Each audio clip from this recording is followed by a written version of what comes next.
नमस्कार, स्वागत है आप सभी का कमाई का अड्डा में, जहां पर आज भारतीय बाजार में दिन भर कंसोलिडेशन देखने को मिला। कल का दिन जहां पर डेज लो से एक अच्छी रिकवरी देखी गई, वैसी स्थिति बिल्कुल नहीं थी। आज शुरुआत मजबूत थी, लेकिन उसके बाद जो हम फिसले स्ट्रगल कर रहे हैं। तो 19,734 के आसपास इस समय हम कर रहे हैं कारोबार निफ्टी पर। निफ्टी बैंक में दबाव ज्यादा है और शायद ये फाइनेंशियल सर्विसेज की एक्सपायरी के चलते हो सकता है, जो आज वो वीकली एक्सपायरी देखने को मिलेगी। अब 137 से 140 अंकों के नुकसान पर निफ्टी बैंक आ चुका है और पूरा जोश जो मिड कैप कंपनियों में था, स्टॉक स्पेसिफिकली अभी भी एक्शन दिखाई देगा, लेकिन वो इंडेक्स में बयान नहीं हो रहा है। ये एकदम शांत है, सिर्फ 10 पॉइंट के ही गेन्स बनते दिखाई दे रहे हैं। वीरू, क्या एक्सपायरी का ही इंपैक्ट है आज, स्पेशली जिस तरह से निफ्टी बैंक टूटा है? देखिए Harshada, good afternoon. Let's hope for the best की क्लोजिंग अच्छी रहे ट्रेडर्स के लिए। देखिए हर्षदा, सुबह जब 7 बजे मेरी और आपकी बात हो रही थी तो इस बाजार की प्लेसमेंट इंडस्ट्रीज की, निफ्टी और निफ्टी बैंक की, बहुत मैथमेटिकल थी। दो बातें मैंने कही थी आपसे उस वक्त कि एक तो वॉलेटिलिटी के लिए तैयार रही है, क्योंकि जब एक इंस्टीट्यूशन आपका बहुत स्ट्रॉन्ग बायर होता है और एक की प्लेसमेंट सेल साइड पे है तो आप वॉलेटिलिटी के लिए तैयार रही है। दूसरी बात यह है कि आपका कॉल राइटर भी हावी है, पुट राइटर भी हावी, और आपको उनके कन्विक्शंस के बीच में खेलना है। डायरेक्टर साहब, सुबह के लेवल्स लेके आइए। क्या बात हुई थी हर्षदा से मेरी? जो पहला पॉइंट है रेजिस्टेंस, दैट्स अप्रोक्सीमेटली 19,786 एंड 19,806, वो क्लियरली डिफाइंड मार्क था इस लेवल पे, क्योंकि हम हर्षदा कल क्लोजिंग में हमने लॉन्ग ट्रेड लिया था, पिक किया था, वो प्रॉफिट बुक कराना जरूरी था। ये क्लस्टर है प्रॉफिट बुक करने का। क्यों? और बेस वन है डिप को बाय करने का। जरा बेस वन लेके आइए। दैट वाज एग्जैक्टली 19,706, लो यही है। क्यों? इसकी प्लेसमेंट थी। जरा प्लीज आज सुबह के पिरामिड्स लेके आएंगे। आपने देखा था कि कल एफआईएस पुट राइटर्स थे, लेकिन कैश में सेलर थे, इंडेक्स स्टॉक फ्यूचर्स में सेलर थे, डीआईएस सब्सटेंशियल बायर थे। वो लोज पे बाजार को पिक कर रहे हैं, ना कि हायर लेवल्स पे। ये प्लेसमेंट क्लियरली एक वर्डिक्ट थी कि आज का ट्रेड जोन यही रहेगा। On the higher side exit zone है आपका 19,800 और ट्रेड को पिक करने का जोन है on the long side it's 19,700। Harshada, अब तक वही हुआ। आपने बुक किया हायर लेवल्स पे, दैट्स गुड। आपने लोअर लेवल से पिक किया, वो भी अच्छा ट्रेड था। मैं हर्षदा इस वक्त कोई ट्रेड रिकमेंड नहीं करूंगा, क्योंकि अब एक अच्छा प्रॉफिट बुकिंग का जोन जा चुका है और एक अच्छा लॉन्ग ट्रेड पिक करने का जोन जा चुका है निफ्टी पे। अब हमें अगले 1 घंटे में देखना यह है कि यह हमको दोबारा एक dip towards that again base one, क्या 19,706 और 19,677 देता है कि नहीं देता है। मैं आपको कुछ आंकड़े दिखाता हूं, आपके स्क्रीन पे आएंगे। इस वक्त का डेवलपमेंट क्या है? देखिए, ट्रेड में तभी कूदना है जब आपको लेवल्स मिले, एल्स लिव इट। सुबह प्रॉफिट बुकिंग का जोन अच्छा था, लगभग आप समझ लीजिएगा कि 1 बजे के आसपास, नहीं 12:41 के आसपास एक डिप आया टुवर्ड्स 19,706। आपकी प्लेसमेंट क्या कह रही है? आपकी प्लेसमेंट ये कह रही है कि जो 19,800 का कॉल राइटर है, उसका कन्वर्शन अब चरम पे है हर्षदा। 72 लाख शेयर ऐड हुए, आउटस्टैंडिंग वाई 1.57 से, that's huge, I mean that's more than huge. और नीचे 19,700 के पुट करीब 33 लाख के ओआई एडिशंस के साथ अब ये पुट करीब 1,17,00,000 का आउटस्टैंडिंग वाई होल्ड करती है। तो लॉजिकल यही है, देखिए अब ये जोन शॉर्ट जाने का नहीं है, लॉजिकल यही है कि we will wait for dip towards base one again, and that's 19,706 and 19,677. 10 डेमा के एक कंट्रोल्ड फॉल के डिप का इंतजार करते हैं, तभी कोई ट्रेड लेंगे हर्षदा, लेकिन अभी नहीं। मॉर्निंग की अप्रोच थी, हाई लेवल्स पे एग्जिट करिए, 19,706 को पिक करिए, लॉन्ग ट्रेड अच्छा मिलेगा, वो जा चुका है। अब फिलहाल निफ्टी में कोई ट्रेड नहीं, हमें वेट करना है। Same is the case with Nifty bank. सुबह के लेवल्स लेके आइए प्लीज, रेजिस्टेंस 1 लेके आइएगा। क्या था? It was 45,780, 45,810, 45,780, 810। और बेस वन क्या था डायरेक्टर साहब? जरा स्क्रीन पे बेस वन भी रखिएगा। इट वॉज 45,540 और 430, ये रहा। अब जरा निफ्टी बैंक का चार्ट लेके आइए। सुबह खुलते ही साथ हाई क्या लगा? डॉट 45,780, चार्ट आपकी स्क्रीन पे आएगा, 780। डिप आया 12:41 पे, लो क्या था? एग्जैक्टली 45,460। एक आपने जोन पे प्रॉफिट्स को बुक किया क्योंकि कल हम लॉन्ग थे और नीचे से एक ट्रेड भी मिला। अभी ट्रेड नहीं है, क्योंकि अब मुझे जो स्क्रीन पे नजर आ रहा है वो रिस्क है to violate base 1. That's exactly 10-day exponential moving average. Options के स्टैट्स लेके आइए, आपकी स्क्रीन पे क्या करें। देखिए आपको वेट करना पड़ेगा अब एक लॉजिकल ट्रेड के लिए, क्योंकि ऑप्शन डेटा वही सजेस्ट कर रहा है। 46,000 पे, 45,900 पे, 45,800 पे, 45,700 पे कॉल राइटर्स ने एक ग्रिप ली है। हर्ष था आपकी स्क्रीन पे आएगा, ये देखिए 45,800 पे 18 लाख, 45,700 पे 24 लाख, 45,600 पे 21,74,000। That's huge. और इसके वनस्पत, इसके कंपैरिजन में पुट राइटर के पास कन्विक्शन कम है, ओनली 45,500। ये एक लॉजिकल पॉइंट है। तो हर्षदा मैं दोनों ही इंडस्ट्रीज पे अभी कहूंगा ट्रेडर्स को कि किसी भी ट्रेड में जंप मत करिए। अभी अगर आपने सुबह अच्छे प्रॉफिट बुक किए, लोअर लेवल्स पर री एंट्री करी, तो इंतजार करिए। अभी ट्रेड मिलेगा क्लोजिंग में, लेकिन एक स्टॉक फ्यूचर जिस पर नजर होनी चाहिए, दैट्स HDFC बैंक। हर्षदा इसका क्लोजिंग बिहेवियर वो काफी इंपॉर्टेंट है। ये क्या करता है, मेरे ख्याल से मेक और break stock future for closing यही है आपकी स्क्रीन पे। हर्षदा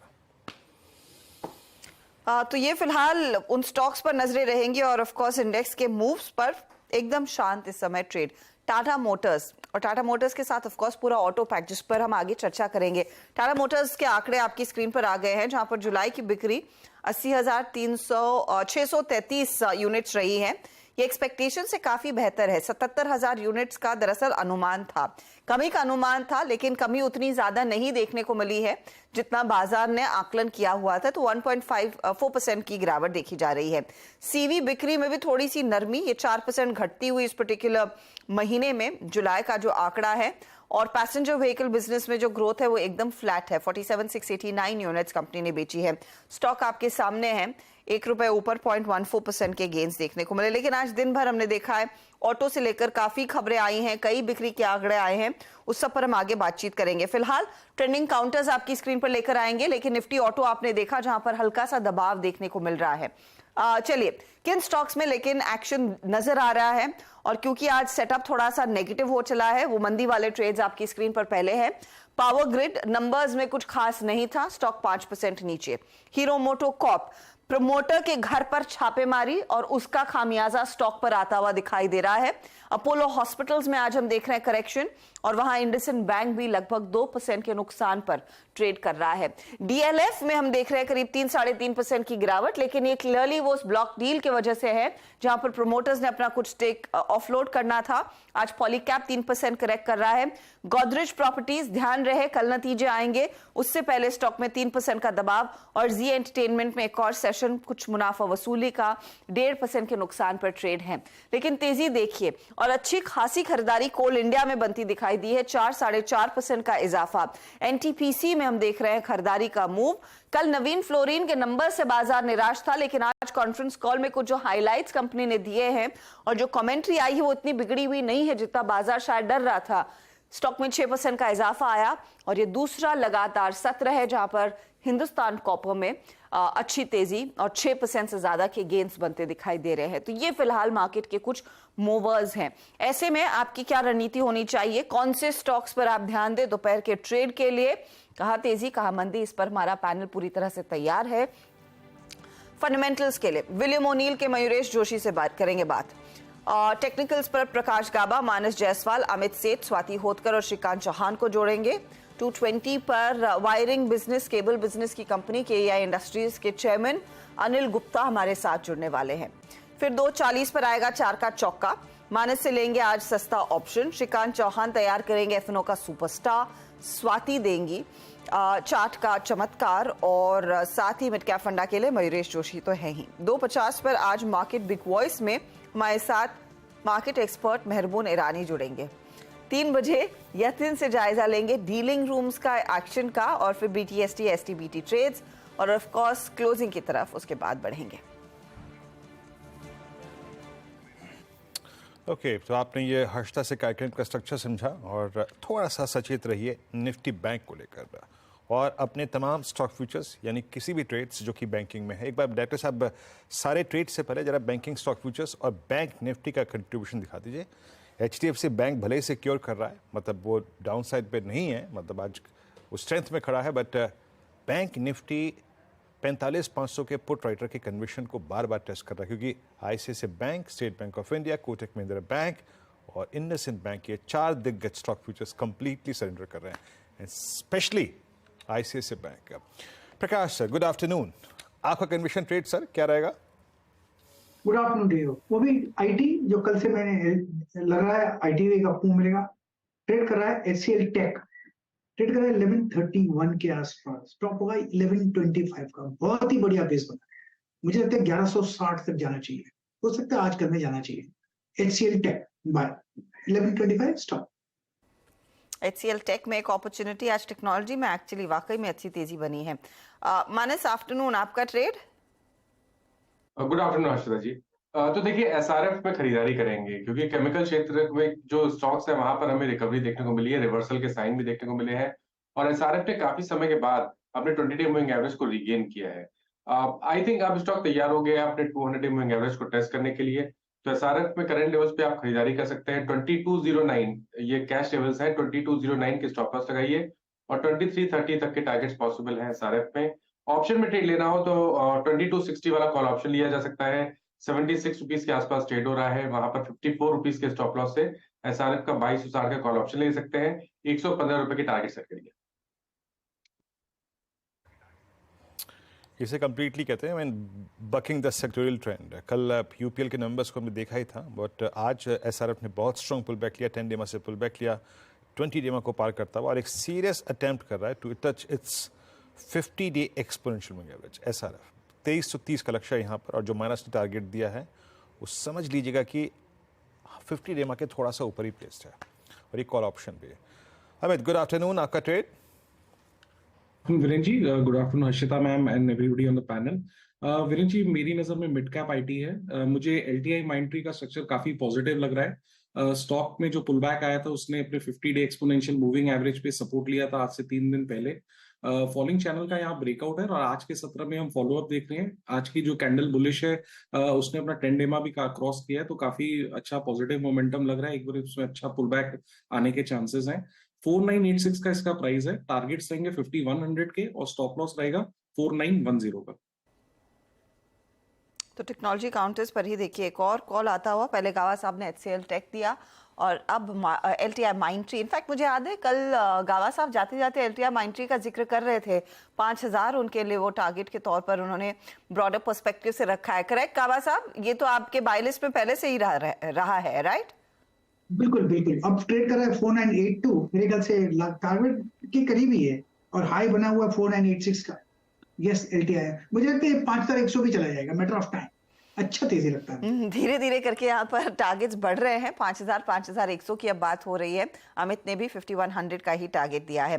मयूरेश को जोड़ लेते हैं। मयूरेश, आफ्टरनून। थोड़ा सा ठंडा सत्र आज का, लेकिन कोई खास स्टॉक जो आपके रेडार पर है? Afternoon Harshita ji, afternoon Veeru, good afternoon to everyone on the panel. हाँ, थोड़ा आई थिंक वॉलेटिलिटी जरूर है मार्केट्स में, बट हमें लगता है I think public sector undertakings जो मोमेंटम बरकरार है वहां पे शायद जो एक स्टीम है वो अभी भी बरकरार रह सकती है। पीएसयू बैंक्स पोस्ट रिजल्ट्स थोड़े लैकलस्टर रहे हैं, साइडवेज मूव दिख रहे हैं, बट हमें लगता है यहाँ पे एक बेहतरीन अपॉर्चुनिटी हो सकती है 2-3 रीजंस की वजह से। एक, आई थिंक ज्यादातर पीएसयू बैंकों ने बेहतरीन नतीजे पोस्ट किए हैं, प्रोविजनिंग कवरेज अच्छी खासी बढ़ी है, एसेट क्वालिटी के प्रेशर अच्छे खासे कम हुए हैं और निम्स में अच्छी खासी स्टेबिलिटी देखने मिली है, जहां पे कुछ राजर प्राइवेट सेक्टर बैंक्स में हमें निम्स में थोड़ी गिरावट देखने मिली है। तो क्वार्टर ऑन क्वार्टर परफॉर्मेंस काफी पब्लिक सेक्टर बैंक्स का अच्छा रहा है। हमें लगता है I think PSU banking space पे जरूर ध्यान देना चाहिए। Bank of Baroda, bank of Maharashtra, ये कुछ नाम हो सकते हैं जो मार्केट स्पेस इंडिया में हमें पसंद आए।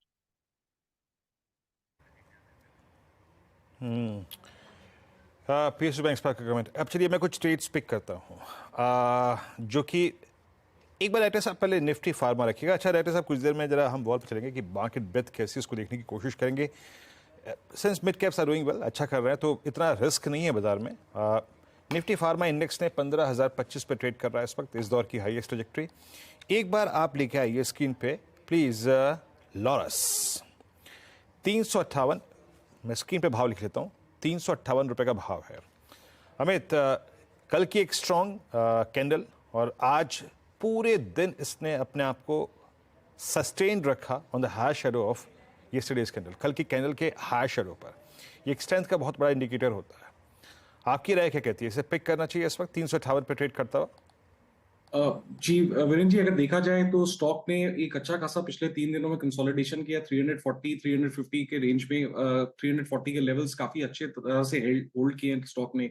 और इम्पोर्टेंट चीज ये है कि लोअर लेवल पे जब भी ये 335 340 आ रहा है, एक लोअर शैडो बन रही है पिछले 3 दिनों के कैंडल्स में, which is implying buying interest. आज के सत्र में स्टॉक ने अपने एक कॉन्फ्लुएंस ऑफ मूविंग एवरेजेस को क्रॉस कर लिया 10 20 और 50 डेमा को। और कल की कैंडल बुलिश भी थी और 3 दिनों में वॉल्यूम्स भी काफी अच्छा था। तो मुझे लगता है इसका next logical target is 200 day exponential moving average which is somewhere around 372। इसे बाय किया जा सकता है फॉर अ टारगेट ऑफ 372। और स्टॉप लॉस हम छोटा सा रखेंगे 353 रुपीज का। जैम एक स्ट्रांग मूव देता हुआ स्टॉक आपके स्क्रीन पे डे हाई की ट्रैजेक्टरी में 358 पे। कुछ देर में इसको फिर चेक करेंगे, लेकिन इंडेक्स के लिए, निफ्टी के लिए स्पेशली, मीनवाइल निफ्टी बैंक, याद रखिएगा निफ्टी बैंक 45,500 के जोन को वॉलिड कर रहा है। मैं बार बार इसलिए अलर्ट कर रहा हूं क्योंकि अभी लॉजिकली कुछ नहीं बोला जा सकता। अगर एक ट्रेड आपने लोअर लेवल पे लिया था 100-150 पॉइंट का, दैट्स गुड, बट अभी फियर ऑफ कोलैप्स, क्योंकि आप बेस 2 को सेकेंड टाइम, बेस 1 को सेकेंड टाइम टेस्ट कर रहे हैं, थोड़ा सा सचेत रहिएगा। रिलायंस निफ्टी के लिए आज थोड़ा सा एक ड्रैगर के तौर पे साबित हुआ है। रिलायंस में आज एक प्रेशर कैंडल है और आज का low exactly 10 day exponential moving average है। मानस, आपकी राय क्या कहती है रिलायंस पर? और इसको वो इस जोन की कॉल राइटर्स काफ़ी हावी हुए हैं और आज 10 डे में टेस्ट करता हुआ, कोई ट्रेड ना हो लेकिन आउटलुक क्या लेवल जो है उसका वॉल्यूशन रिस्क बढ़ा देगा? आपका ठीक इस वक्त रिलायंस पे? देखिए, अगर मेरे पास पोजीशन है तो मैं बिल्कुल होल्ड करूंगा। उसका रीजन ये है कि देखिए 20 डे मूविंग एवरेज पे लगातार पिछले 6 या 7 सेशन से स्टॉक सपोर्ट ले रहा है, तो आई थिंक बने रहिए। 2480 के नीचे आपको स्टॉप लॉस लगाना है। हालांकि अब आपको फ्रेश लॉन्ग तभी लेने हैं जब आज के हाई ब्रीच हो जाए, तो 2560 के ऊपर फ्रेश खरीदारी करेंगे। लेकिन अगर आपके पास लॉन्ग पोजीशन ऑलरेडी है तो 2480 का स्टॉप लॉस लगाइए। ये बात हुई रिलायंस इंडस्ट्रीज की। और याद रहे, जिस मंच पर आप आरआईएल की चर्चा सुन रहे हैं, ये नेटवर्क 18 का हिस्सा है और नेटवर्क 18 का स्वामित्व प्रबंधन रिलायंस इंडस्ट्रीज के हाथ में है। तो अगर आप कोई ट्रेड लेना चाह भी रहे हैं, एक इंडिपेंडेंट एडवाइजर से भी राय ले लीजिए आरआईएल के ट्रेड्स पर। अच्छा, जीएसटी कलेक्शन जुलाई का आंकड़ा आपकी स्क्रीन पर 1.65 लाख करोड़, यानी कि इसमें सालाना 11% तक की वृद्धि देखने को मिल रही है। आपको याद होगा हर महीने धीरे धीरे करके इन आंकड़ों में इजाफा ही बनता दिखाई दे रहा है और जुलाई का कलेक्शन भी 11% ऊपर है। चलिए अब स्वाति होतकर को जोड़ लेते हैं। स्वाति, गुड आफ्टरनून, आपका trade? Yes, good afternoon, Harshada ji, and to all the panelists.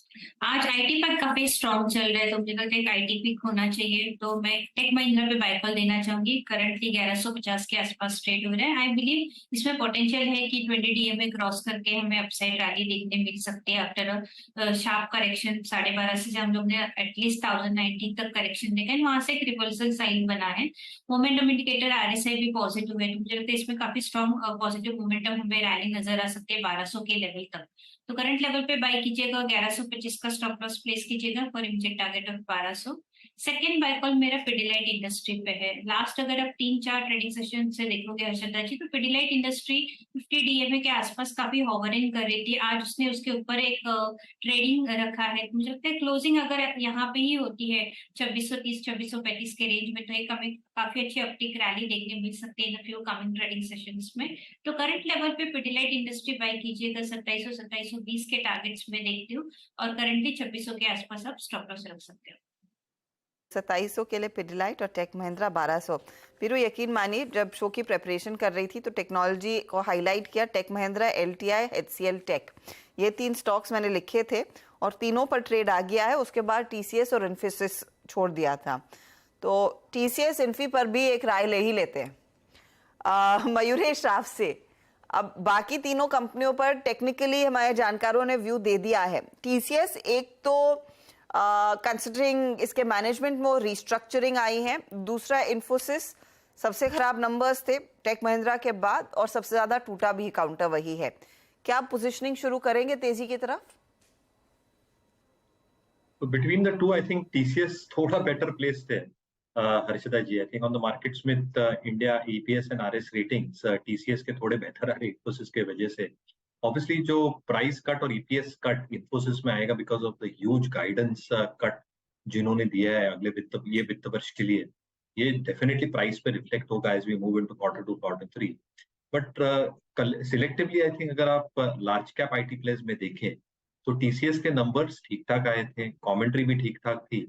In fact जो ऑर्डर विन्स रहे हैं, हमें लगता है I think order wins should continue and they should be able to weather the storm quite well, क्योंकि उनके पास जो एक diversified order book at this point of time, even within the sectors that they are servicing, और utilisation level ठीक ठाक होने के कारण EBIT मार्जिन्स भी ठीक ठाक रहेंगे.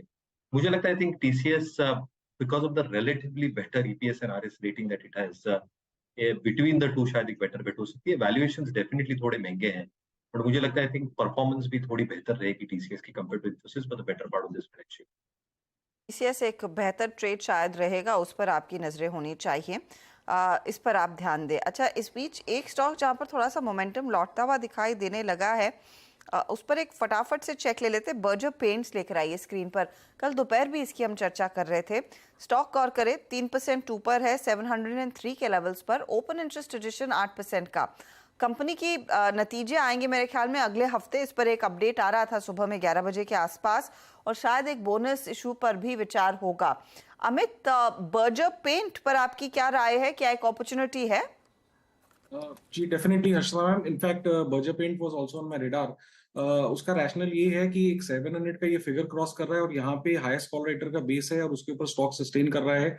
ऑलरेडी स्टॉक 2.78% अप है. आज का वॉल्यूम अपटेक काफी स्ट्रॉन्ग है. एक अप स्लोपिंग चैनल का भी यहाँ पे ब्रेकआउट और स्विंग का ब्रेकआउट नजर आ रहा है. 700 के ऊपर अगर आज ये स्टॉक क्लोज करता है तो मेरे ख्याल से कल कॉल राइटर्स पैनिक हो सकते हैं and it can give a fast move up to 720 725. यहाँ पे बाय अभी भी किया जा सकता है. 701 का प्राइस है. स्टॉप लॉस रखें लगभग 690 का और टारगेट्स रहेंगे 725 रुपए के. तो बर्जर पेंट्स में एक अपॉर्चुनिटी पिछले 7 ट्रेडिंग सेशंस में धीरे धीरे करके आप देख रहे हैं खरीदारी बढ़ी. अच्छा, इस बीच पीवीआर के नतीजे आ गए हैं.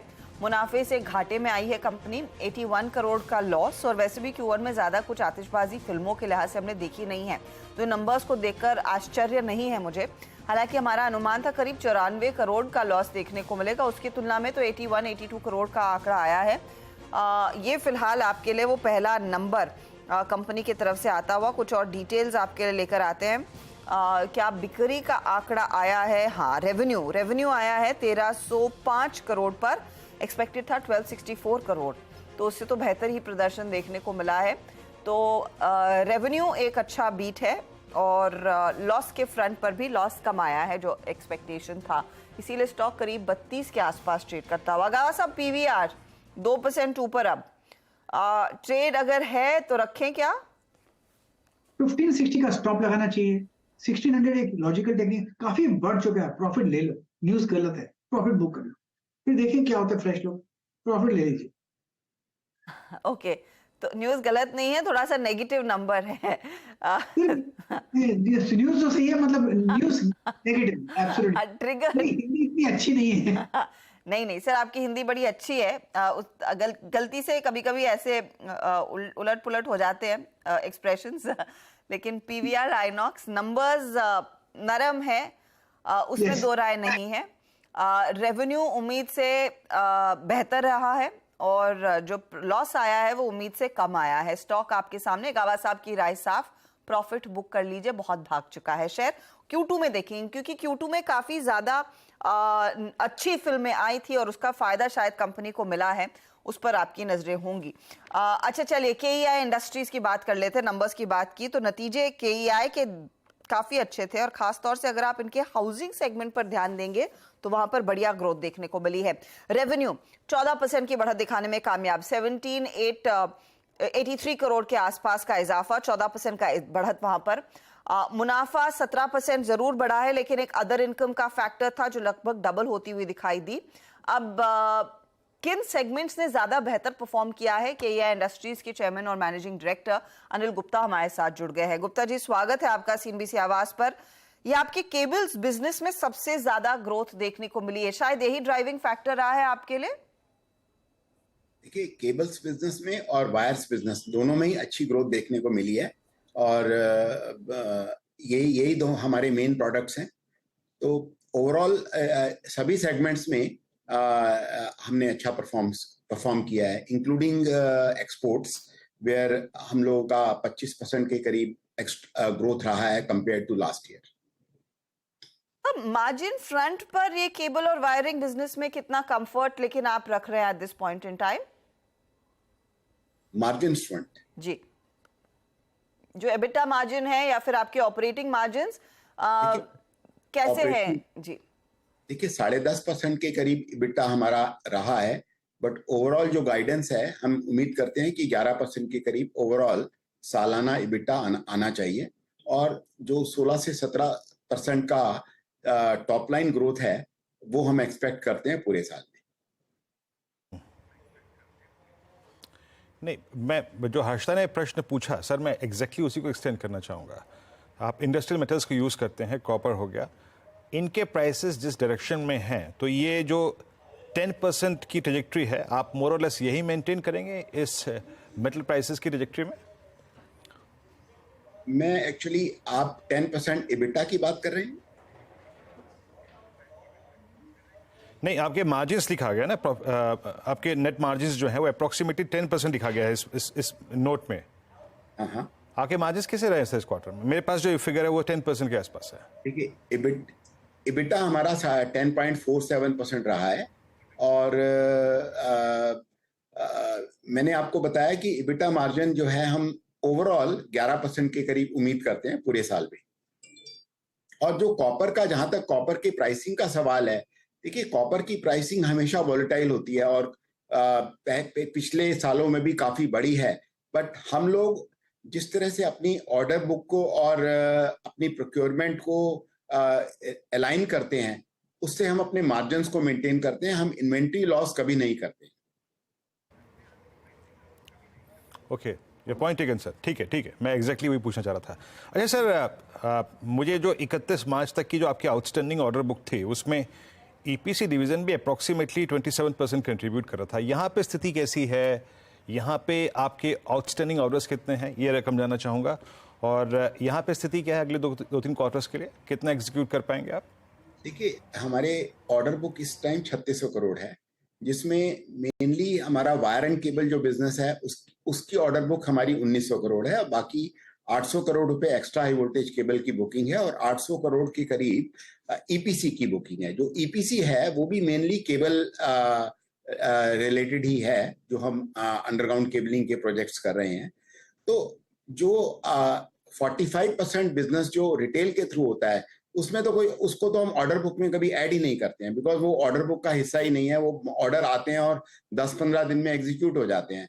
जहां तक इंस्टीट्यूशनल ऑर्डर्स की सवाल है, वो हमारी कैपेसिटी के हिसाब से जितनी ऑर्डर रिक्वायरमेंट है वो हमारे पास है, और उसको जितना कम ज्यादा करना चाहें वो कर सकते हैं according to our requirement. Okay sir, यहाँ पे इस बार एक्सपोर्ट्स ग्रोथ कितनी रही? क्योंकि आपने कहा भी है कि एक्सपोर्ट्स पे थोड़ा सा एम्फेसाइज करेंगे, और आप मेरे ख्याल से लास्ट जो आपकी कुछ टिप्पणियाँ थी उसमें मुझे अच्छी तरीके से याद है, आपने कहा था कि कुछ डेडिकेटेड प्लान्स होंगे जो कि सिर्फ एक्सपोर्ट मार्केट को कैटर करेंगे। एक्सपोर्ट्स की स्थिति अगले 2 क्वार्टर में क्या ग्रोथ देख रहे हैं आप, और 1-2 क्वार्टर के लिए आपका आउटलुक? देखिए एक्सपोर्ट लास्ट ईयर से 25% बढ़ा है, 307 करोड़ का टोटल एक्सपोर्ट किया है इस क्वार्टर में, और मैं उम्मीद, जो हमारी टोटल टर्नओवर का 17% है। पिछले सालों में हमारा जो एक्सपोर्ट था वो रफली टर्नओवर का 10% के करीब रहता था। तो मैं उम्मीद करता हूं कि ये जो 17% की जो ट्रेजेक्ट्री है ओवरऑल टर्नओवर की, ये हम लोग मेंटेन करेंगे। Export demand is very strong, and ये आगे भी बनी रहेगी। गुप्ता जी, आपकी वॉल्यूम ग्रोथ इस क्वार्टर में रफली 20% के आसपास रही है। आपके जो बाकी पीयर्स हैं उनकी ज्यादा वॉल्यूम ग्रोथ देखने को मिली। आप ज्यादा बेहतर बता पाएंगे कि क्या आपके लिए पॉसिबल है ये 20% के ऊपर की वॉल्यूम ग्रोथ आगे डिलीवर करना? क्वार्टर 1 में हमारी वॉल्यूम ग्रोथ 22% रही है, और ओवरऑल मैं समझता हूं कि 20 से 22% हम पूरे साल में मेंटेन कर पाएंगे, क्योंकि हमारे पीयर्स ग्रुप में थोड़ा ज्यादा ग्रोथ आया है। मेनली हमारे यहाँ थोड़ा कैपेसिटी कॉन्स्टेंट था, जिसको हम रैंप अप कर रहे हैं।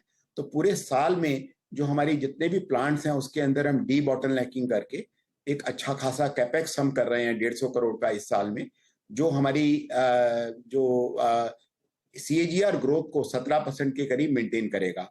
और इसके अलावा हम एक ग्रीनफील्ड कैपेक्स भी कर रहे हैं सानंद में, अहमदाबाद के पास, जो अगले 3 साल में, जिसमें हम 1000 करोड़ के करीब इन्वेस्टमेंट करेंगे। तो वो भी हमारी कैपेसिटी को आगे अगले आने वाले 4 से 5 साल के लिए काफी रैंप अप करेगा। ये आईपीएल में आई थिंक आप लोग स्पॉन्सर्स हैं, क्या उसका भी इम्पैक्ट आया है? क्या वो सिर्फ Q1 तक सीमित है या फिर आगे भी देखने को मिलेगा whenever it comes in the next year? नहीं, वो तो देखिए माइनर सा इम्पैक्ट है, और आईपीएल तो हो गया, अब अगला आगे तो होने वाला नहीं है। बाकी जो नॉर्मल एड एक्सपेंस है, जो पिछले सालों में भी हुआ है और आगे भी होता रहेगा, उससे कोई मार्जिन्स में इम्पैक्ट नहीं आएगा। वो तो पार्ट एंड पार्सल है हमारे बिजनेस का।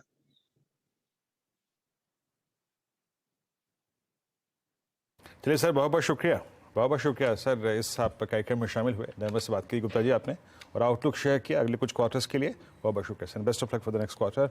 इस बीच जरा एक बार इंडेक्सेस लेके आइए, और इट्स 19757। एक बार के लिए जरा हल्का सा डेटा देखते हैं फिर से, और मैं थोड़ा सा उस ट्रेडर के लिए थोड़ा सा एग्जैक्टली कमेंट करना चाहूँगा जिसने लोअर ट्रेजेक्ट्री में 706 705 के जोन में ट्रेड पिक किया। अगर आपके पास वो निफ्टी का ट्रेड है तो फिर जरा वो 19700 के पुट लेके आइएगा, और उधर आप 45500 के पुट रखिएगा स्क्रीन पे एक बार फिर से। थोड़ा सा यहाँ पे एक व्यू लेने के बाद आगे बढ़ेंगे। जरा 19700 के पुट लेके आइए। लास्ट टाइम जब हमने देखा था अप्रॉक्सीमेटली 1.17 CR आउटस्टैंडिंग वाई था।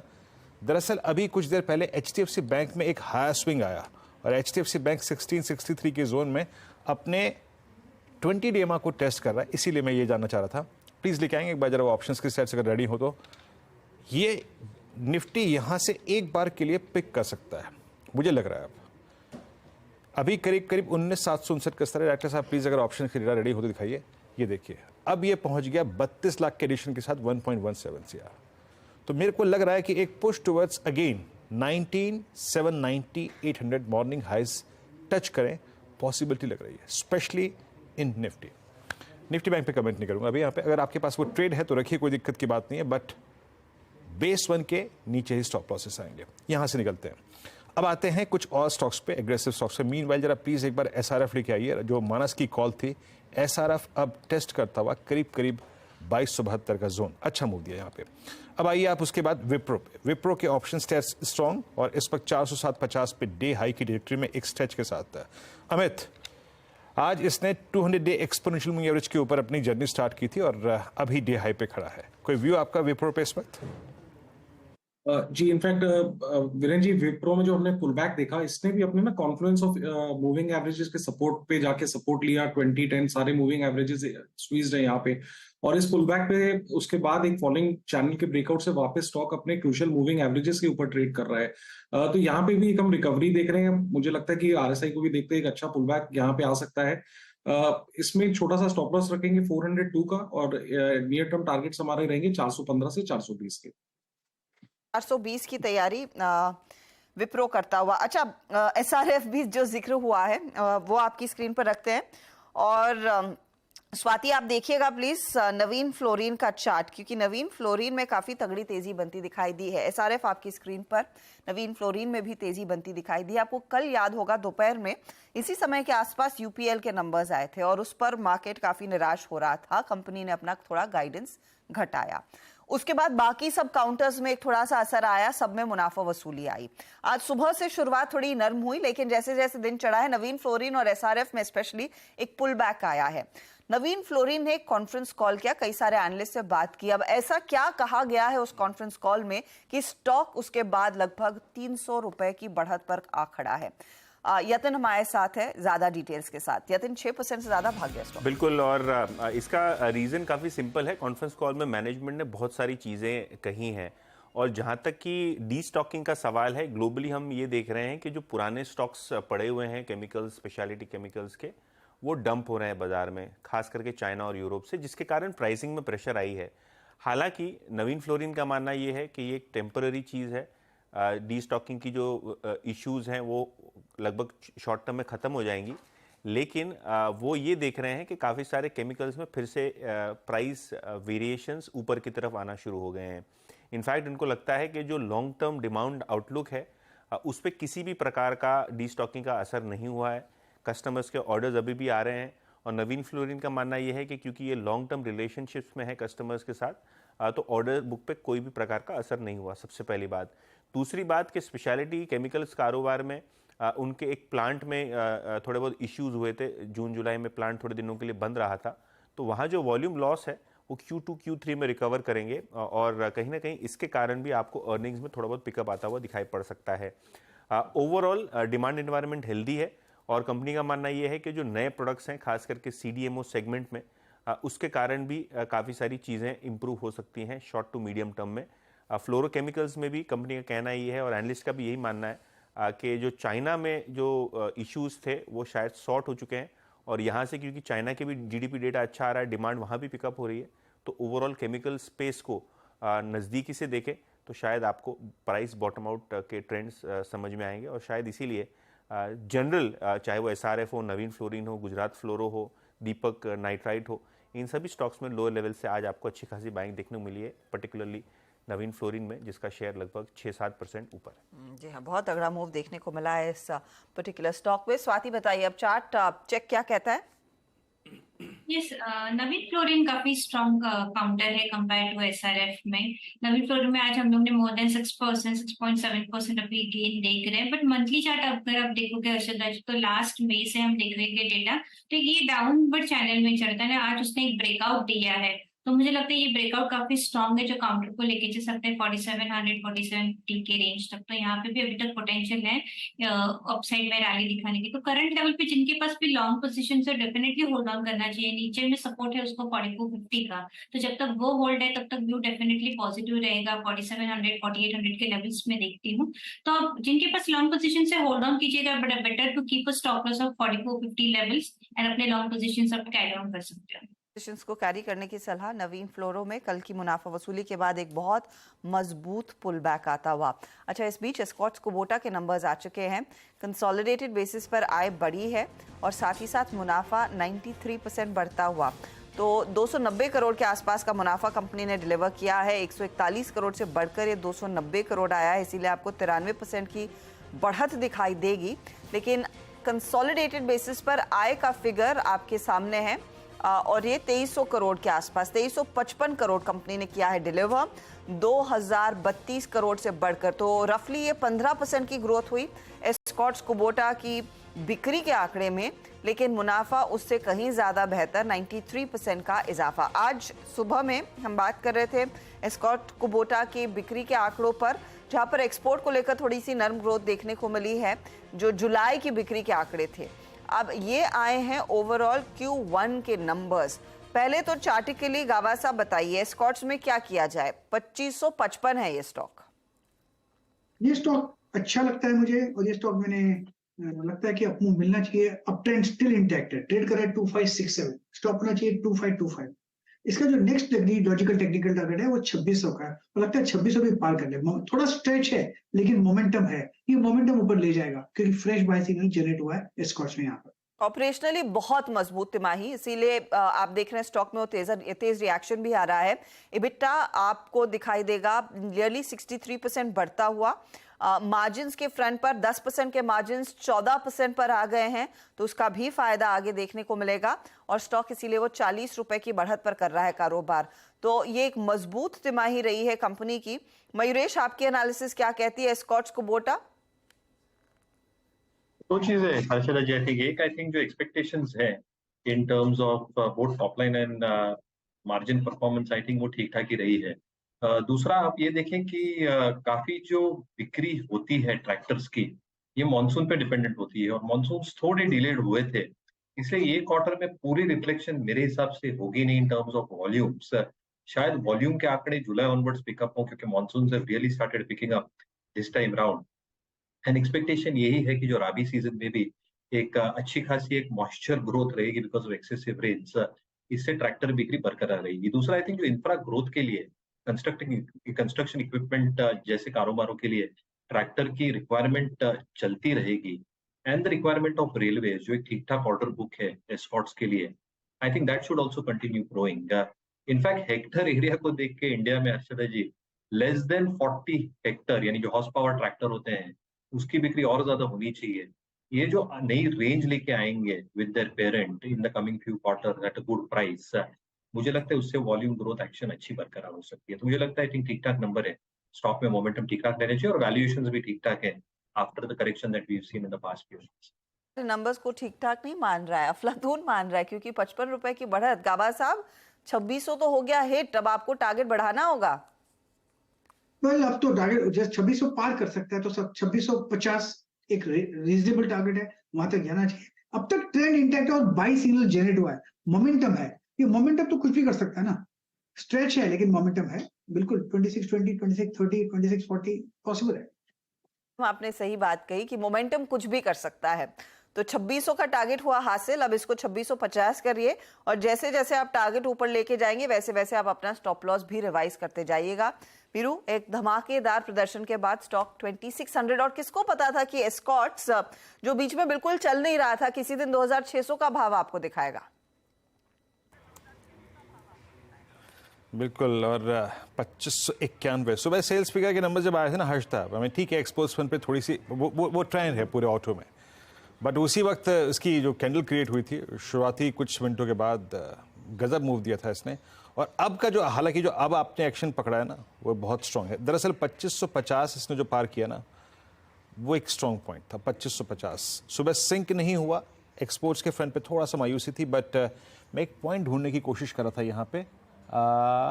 यस, ज़्यादातर टाइम याद रखिएगा कल की हायर शेडो में ट्रेड कर रहा है, ये पूरी की पूरी बॉडी प्लेस्ड हो गई है हायर शेडो में। खैर एस्कॉर्ट से निकलते हैं, ये ट्रेड अच्छा पकड़ा हर्षता ने। अब लेके आइए आप जरा निफ्टी एक बार, और निफ्टी बैंक जो मैंने लास्ट टाइम आपको कमेंट्री दी थी, वहाँ से लगभग निफ्टी करीब 20 पॉइंट ऊपर है और बैंक निफ्टी करीब 100 पॉइंट ऊपर। एक बार मार्केट ब्रेथ को देखते हैं, वॉल पे चलते हैं। मार्केट ब्रेथ में कुछ डिफरेंशियल आए हैं और वो क्या है देखने की कोशिश करते हैं। सुबह जब मैं वॉल पे था, इनफैक्ट आपको याद होगा ये फिगर वो करीब 16 थी, दैट्स नाउ 32। ठीक है, क्लोजिंग के वक्त जब आपने 19700 से पुल बैक लिया, जब आपने 45200 से 500 से पुल बैक लिया, ये डिजिट हो गई 32, 16 की बजाय 32। शॉर्ट कवरिंग थोड़ी सी कम हुई है, सुबह ये डिजिट थी 83, शॉर्ट 53, ये सुबह काफी ऊपर थी, ये थी करीब 73, नाउ इट्स ओनली 53, और लॉन्ग अनवाइंडिंग 40। लेकिन मुझे सरोकार ये है कि ये डिजिट थोड़ी कम हो गई और लॉन्ग की तरफ डेटा चला गया। हिंदुस्तान कॉपर, कोल इंडिया, आईएक्स, बर्जर पेंट्स और यूनाइटेड ब्रेवरीज सुबह से अगर आप देखें कुछ लॉन्ग ट्रेड जो हमने पिक किए थे अच्छा करते हुए, स्पेशली यूबीएल और शॉर्ट कवरिंग नवीन फ्लोरिन पे। एक्साइड में एट मेरे ख्याल से ये इस दौर के हाईएस्ट क्लस्टर पे है। अतुल, एसआरएफ अभी मानस ने पिक किया और एटी टेक्नोलॉजी सर्विसेज। फिर लेके आइए आप शॉर्ट बिल्डअप कहाँ पर है, ये power grid, DLF, I think promoters का थोड़ा सा अगर आप देखें चंक सेल आउट के लिए आया वो खबर। गोदरेज प्रॉपर्टीज कल ओवरऑल रियल्टी के नंबर्स भी अच्छे नहीं थे। हीरो मोटोकॉर्प खबर का इंपैक्ट, और अपोलो हॉस्पिटल्स में भी अगर आप देखें आज शॉर्टिंग हो रही है। Long unwinding, Polycab profit booking, trend profit booking, siemens profit booking, Indiabulls housing profit booking और श्रीराम फाइनेंस। मैं आपको एक क्रिटिकल चीज दिखाता हूं जो कि आज की क्लोजिंग में इंपॉर्टेंट रहेगी। एक बार जरा एचडीएफसी बैंक का चार्ट ड्रॉ कीजिएगा। जब रिलायंस कंट्रीब्यूट नहीं कर पा रहा है, एचडीएफसी बैंक मेक और ब्रेक लेवल पे है। देखिए इसको कैंडलस्टिक चार्ट में कन्वर्ट करिए। जो 1640 कल लो था 1641, वो एग्जैक्टली इसका 100 डे एक्सपोनेंशियल मूविंग एवरेज था। अब ये 1666 पे। मेरे क्लोजिंग रिमार्क्स में सबसे वेटेज रखने वाला कोई स्टॉक है तो वह एचडीएफसी बैंक। आज का लो एग्जैक्टली इसका 50 डे एक्सपोनेंशियल मूविंग एवरेज है, और एक बड़े दिनों के बाद ये एक सीरियस अटेम्प्ट लेता हुआ 20 day exponential moving average cross करने का। इस स्टॉक पे मेरी सबसे ज्यादा निगाहें हैं। अगर निफ्टी और निफ्टी बैंक में यहां से एक सीरियस पुल बैक आता है अगले आधे घंटे में, ये स्टॉक सबसे महत्वपूर्ण भूमिका निभाएगा। मानस, आपका view, HDFC bank testing it's 20 day exponential moving average? यहाँ पर अब स्ट्रेंथ दिखने लगी है एचडीएफसी बैंक में। लोअर लेवल पे 100 डे मूविंग एवरेज पे स्टॉक ने सपोर्ट लिया। अब आप केवल इंतजार करिए 20 डे मूविंग एवरेज ब्रीच होने का, जो कि 1667 के आसपास है। तो एक बार 1667 के लेवल्स ब्रीच हो जाएंगे तब तो आपको शायद 1710 तक के स्तर देखने को मिल जाएंगे। तो आई थिंक चांस लेना चाहिए। करंट लेवल्स पे भी खरीदारी करने की राय रहेगी। 1650 का स्टॉप लॉस लगाइए। तेजी का ट्रेड आप एचडीएफसी बैंक में लेकर चले, बहुत बड़ा रिवर्सल आया है। निफ्टी अब 4 पॉइंट ही ऊपर लेकिन बढ़त दिखा रहा है। निफ्टी बैंक जो कार्यक्रम की शुरुआत में आपको याद होगा मेंशन कर रहे थे 130 अंक गवा चुका था, अब सिर्फ 33 अंकों की गिरावट, तो 100 पॉइंट की रिकवरी निफ्टी बैंक में देखी जा रही है। श्रीकांत चौहान इस बीच आ गए। श्रीकांत, आफ्टरनून, बताइए इंडेक्स में क्या कर रहे हैं और क्या ट्रेड ले रहे हैं? या गुड आफ्टरनून। देखिए मुझे लगता है इंडेक्स में एक रेंज बाउंड एक्टिविटी है और 19,800 के ऊपर हमें शॉर्ट कवरिंग देखने मिलेगी। तब तक हमें लगता है कि थोड़ा और ऐसा ही वक्त निकल सकता है। ओवरऑल अगर बायस देखें तो मुझे लगता है कि बैंक निफ्टी में जैसे कि एक्टिविटी बन रही है तो शायद अपवर्ड साइड ब्रेकआउट आने की गुंजाइश है। साथ ही साथ अगर स्टॉक्स को देखें तो वहां पे लगता है कि कुछ ऑटो स्टॉक्स में वापस बढ़त बन रही है और अशोक लेलैंड इसे एक लॉन्ग का ट्रेड करके हम करंट लेवल से लॉन्ग ले सकते हैं उसमें 184 185 के करीब ट्रेड कर रहा है। बेस्ड ऑन फॉर्मेशन लग रहा है कि ये स्टॉक 190 193 के लेवल्स दिखा सकता है। तो करंट लेवल से अशोक लेलैंड को लॉन्ग करें, स्टॉप लॉस यहाँ पे रखे 181 का। फिलहाल आपके लिए अशोक लेलैंड पर एक राय तेजी की यहाँ पर खरीदारी करने की सलाह। चलिए अब लगे हाथ सस्ता ऑप्शन ले लेते हैं। 4 का चौका की शुरुआत करते हैं। राधा मानस बताइए क्या है आपका ट्रेड? देखिए मेरा ट्रेड जुबलिएंट फूड है। जुबलिएंट फूड के 490 वाले कॉल ऑप्शन में खरीदारी करने की राय रहेगी, तो 490 का कॉल ऑप्शन जुबलिएंट फूड का खरीदना चाहिए। 11 रुपए का आपको स्टॉप लॉस लगाना है, लेकिन आई थिंक 1 से 2 दिनों में यहाँ पर आपको इस ऑप्शन के भाव 24 रुपए के आसपास दिख सकते हैं। तो जुबलिएंट फूड के 490 के कॉल ऑप्शन में खरीदारी करनी है। 490 का कॉल लेकर आप चले, जो 15 रुपए 80 पैसे पर है, रफली 16 का के आसपास आपको दिखेगा ये ट्रेड और यहाँ पर खरीदारी करने की सलाह। टारगेट स्टॉप लॉस आपकी स्क्रीन पर आ जाएगा। जुबलिएंट फूड के 490 के कॉल को रेकमेंड कर रहे हैं मानस इस समय, और मोमेंटम अच्छा है जुबलिएंट में एट द मोमेंट। 24 का टारगेट है। Shrikant, FNO superstar. तो देखिए एफएनओ सुपरस्टार में मुझे लग रहा है कि जितने भी पावर कंपनीज है वहां पे मोमेंटम काफी स्ट्रांग है। Price, volume as well as open interest सभी में हमने इजाफा देखा है और जो मोमेंटम बना है और जो ब्रेकआउट्स बने हैं हमें लगता है कि इसमें और भी तेजी बनेगी। टाटा पावर करंट लेवल से लॉन्ग किया जा सकता है, जो 244 245 के करीब ट्रेड कर रहा है। 241 का स्टॉप लॉस रखें। इंट्राडे बेसिस पे भी देखें तो हायर टॉप हायर बॉटम की इसने सीरीज एस्टैब्लिश की है। तो करंट लेवल से लगता है कि मिनिमम 250 मैक्सिमम 255 के लेवल्स ये अचीव कर सकता है। तो करंट लेवल से टाटा पावर को लॉन्ग किया जा सकता है as a FNO superstar. Okay, FNO superstar Tata power 246 पे ट्रेड करता हुआ। अब चलते हैं 4 के चमत्कार ट्रेड के लिए स्वाति जी के पास। स्वाति, क्या पिक कर रही हैं आप?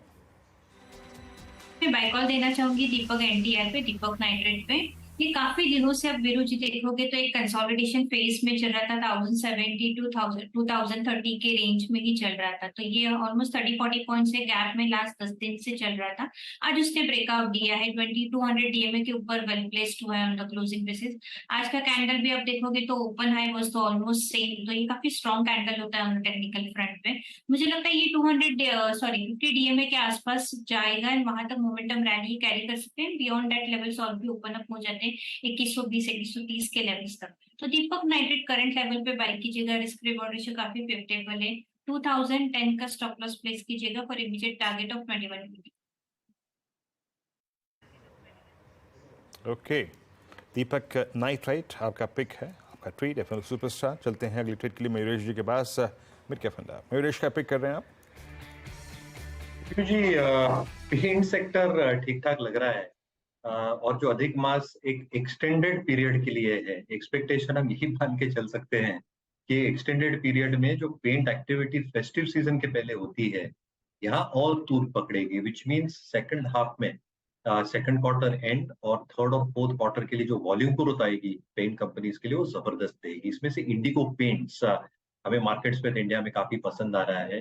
2-3 की रीजंस। एक, आई थिंक जैसे मैं वॉल्यूम ग्रोथ की बात कर रहा था FY23 में, क्योंकि इनके प्रोडक्ट्स थोड़े डिफरेंशिएटेड रहते हैं compare to the rest and account for 31% ये प्रोडक्ट शेयर शायद 35% के आसपास निकल जाए अगले 2 वर्षों के लिए। जो ग्रोस मार्जिन है 46% के आसपास, company is very very confident क्योंकि इनपुट कॉस्ट अच्छे खासे कम हुए हैं और एक्सपेक्टेड टू रिमेन लोअर।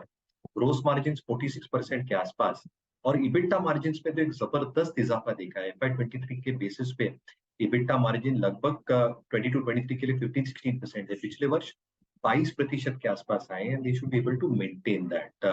जो सेल्स है ये 1000 करोड़ के ऊपर for the first time company की गई है और सेल्स में 25 से 30% का इजाफा विद वॉल्यूम ग्रोथ एक्सपेक्टेड। जो सीमेंट पेंट्स और पुट्टी का है अराउंड 25-27%, जो इनेबल्स और वुड कोटिंग्स का है वो लगभग 20% के आसपास और प्राइमर और डिस्टेम्पर्स का 15% के आसपास रहने के कारण minimum 25-30% top line growth, margins at 22%, which means clear operating leverage on the bottom line ना आ सकता है. तो हमें लगता है I think Indigo Paints एक अच्छा विकल्प है. एट मार्केट स्पिन के EPS RS रेटिंग्स बहुत बढ़िया है. 18 से 20% की अपसाइड हम देख रहे हैं, which stop loss placed at 1470. Clear disclaimer, ये रिसर्च क्लाइंट्स के पास हमारी नोट गई है. मेरी पर्सनल होल्डिंग है स्टॉक में बिल्कुल. इंटरग्लोब एविएशन इंडिगो पेंट्स पर एक राय आती हुई. इंटरग्लोब एविएशन क्योंकि नतीजे कल आएंगे उस पर सुमित तैयार हो रहे हैं, लेकिन मैं रिकैप कर देती हूँ फटाफट से जो ट्रेड्स हमारे जानकारों ने आपके लिए शॉर्टलिस्ट किए. मानस ने दिया जुबिलेंट फूड 490 का कॉल 24 के टारगेट के लिए. फिर आया श्रीकांत का टाटा पावर जहां पर 250 255 के टारगेट्स आएंगे. आज 3% भागा है वैसे ये काउंटर. दीपक नाइट्रेट में स्वाति बुलिश है और 2150 के टारगेट के लिए मौका वो कह रही हैं तेजी का होना चाहिए. और इंडिगो पेंट्स में राय तेजी की बनती हुई मयूरेश की तरफ से. आज वैसे भी मिड कैप पेंट कंपनियों में अच्छा एक्शन, अच्छी तेजी बनती दिखाई दी है. अच्छा, एक दो ट्रेड्स ले लेते हैं फिर आगे बढ़ेंगे. फ्यूचर्स पर मेरी नजर अतुल लिमिटेड पर गई. यहाँ पर थोड़ी सी शॉर्ट कवरिंग के संकेत बनते दिखाई दे रहे हैं. अमित, एक बार चार्ट देखिएगा और बताइए ये अगला मूव कहाँ ले जाएगा स्टॉक को. जी हर्षिता मैम, इसमें काफी अच्छा एक स्ट्रॉन्ग प्राइस वॉल्यूम ब्रेकआउट है अभी. 200 डे एक्सपोनेंशियल मूविंग एवरेज लगभग 7300 के आसपास आता है. स्टॉक ऑलरेडी काफी भाग चुका है, तो मुझे लगता है एक बार नियर टर्म टारगेट्स जिनके पास है 7300 एक से 2 दिनों में आ सकते हैं. स्टॉप लॉस हमें लगभग रखना चाहिए 7050 के आसपास. तो ये अतुल लिमिटेड में एक इंटरेस्टिंग मूव आता हुआ 7195 के लेवल्स, अब 7221 इनफैक्ट फ्यूचर्स में कारोबार कर रहा है. काफी तगड़ी तेजी स्टॉक में बनती दिखाई दे रही है. श्रीकांत, हिंदुस्तान कॉपर में क्या हुआ है? कल भी ये बहुत तगड़े गेन्स दिखा रहा था. I think it was nearly up 9%. आज 5-5.5% की तेजी. नहीं, बिल्कुल. इनफैक्ट इसका जो टेक्निकल पैटर्न बना है वो ये इंडिकेट कर रहा है कि ये स्टॉक में कुछ ना कुछ टर्न अराउंड हुआ है, बिकॉज प्राइस, वॉल्यूम और जो लॉन्ग टर्म पैटर्न है वो सभी इंडिकेट कर रहे हैं कि इसमें और भी यहाँ से तेजी बनेगी. जैसे कि इसने 144-145 के लेवल्स को क्रॉस किया है और बड़े वॉल्यूम्स हुए. हमें लगता है कि नेक्स्ट लेवल्स 200 के करीब के हैं, बट वेरी शॉर्ट टर्म में एटलीस्ट 170-72 के करीब आके थोड़ा ये पॉज ले सकता है. बट करंट लेवल से भी अगर किसी को मीडियम टर्म व्यू के बेसिस पे अगर खरीदना है तो खरीद के चल सकते हैं. आई डोंट थिंक कि अभी वापस ये स्टॉक 130 के नीचे जाएगा, बट एक बार 200 या शायद 225 के लेवल्स आने वाले कुछ महीनों में बना सकता है. तो लॉन्ग टर्म बेसिस पे तो बिल्कुल इसमें खरीद के चल सकते हैं. टर्म बेसिस पर खरीद के चले 170 तक के लेवल्स तक के चलने के आसार दिखा रहा है हिंद कॉपर. एक तगड़ा मोमेंटम इस स्टॉक में देखने को मिल रहा है. आपको दिख रहा है कैंडलस्टिक पैटर्न में एक महीने में किस तरह के गेन्स इस स्टॉक ने दिखाए हैं. अच्छा, लगे हाथ जे कुमार इंफ्रा आपकी स्क्रीन पर आ जाएगा, क्योंकि जे कुमार इंफ्रा में एक बड़ी डेवलपमेंट हो रही है. इनके एक पर्टिकुलर जेवी ने 3570 करोड़ का ऑर्डर बैग किया है, जिसमें से 3000 करोड़ का हिस्सा तो जे कुमार इंफ्रा का ही है. इसीलिए स्टॉक में एक शार्प अपटिक देखने को मिला, 6% के गेन्स. ये खबर आई तो मुझे लगा इस स्टॉक पर नजर डाल लेनी चाहिए. उस खबर के बेसिस पर एक बहुत तगड़ी तेजी इस स्टॉक ने कमा ली है. चलिए अब बात करते हैं कल आने वाले नतीजों की. और सबसे पहले फोकस में टाइटन का शेयर. कल आपको याद होगा जाते जाते स्टॉक में खरीदारी बन रही थी. आज स्टॉक फ्लैट ट्रेड कर रहा है, लेकिन Q1 का परफॉर्मेंस कैसा रहेगा? सुमित हमारे साथ है. सुमित, क्या एक्सपेक्ट कर रहा है मार्केट? देखिए, टाइटन के केस में पहले तो Q1 के अपडेट वो ऑलरेडी दे चुके हैं, तो कुछ अपडेट्स तो हमारे पास हैं ही. उन्होंने जो अपडेट दिया है उसके हिसाब से ऑलरेडी मेंशन कर चुके हैं कि स्टैंड लोन रेवेन्यू ग्रोथ करीब 20% के आसपास, ज्वेलरी बिजनेस की ग्रोथ करीब 21% के आसपास रहने का अनुमान है. ये Q ऑलरेडी मेंशन कर चुके हैं. अब आती है नंबर्स की बारी. रेवेन्यूज 15% बढ़ने का अनुमान, करीब 10,300 करोड़ रुपए के आसपास का नंबर. पैट फ्रंट पर करीब 8-8.5% की ग्रोथ, 860 करोड़ रुपए. इबिटा रफली जो इस तिमाही के अंदर रहने का अनुमान है 1280 करोड़ रुपए के आसपास रहेंगे, और मार्जिन करीब 13% गिर के 12.5% के आसपास रहने का अनुमान लगाया जा रहा है. एनालॉग सेगमेंट्स में जो अनुमान है करीब 8% की ग्रोथ, वियरेबल स्पेस में करीब 84% की ग्रोथ YOY बेसिस पर, आई केयर डिवीजन में करीब 10% की YOY बेसिस पर ग्रोथ, और फ्रेग्रेंस स्पेस में 11% की YOY बेसिस पर ग्रोथ है.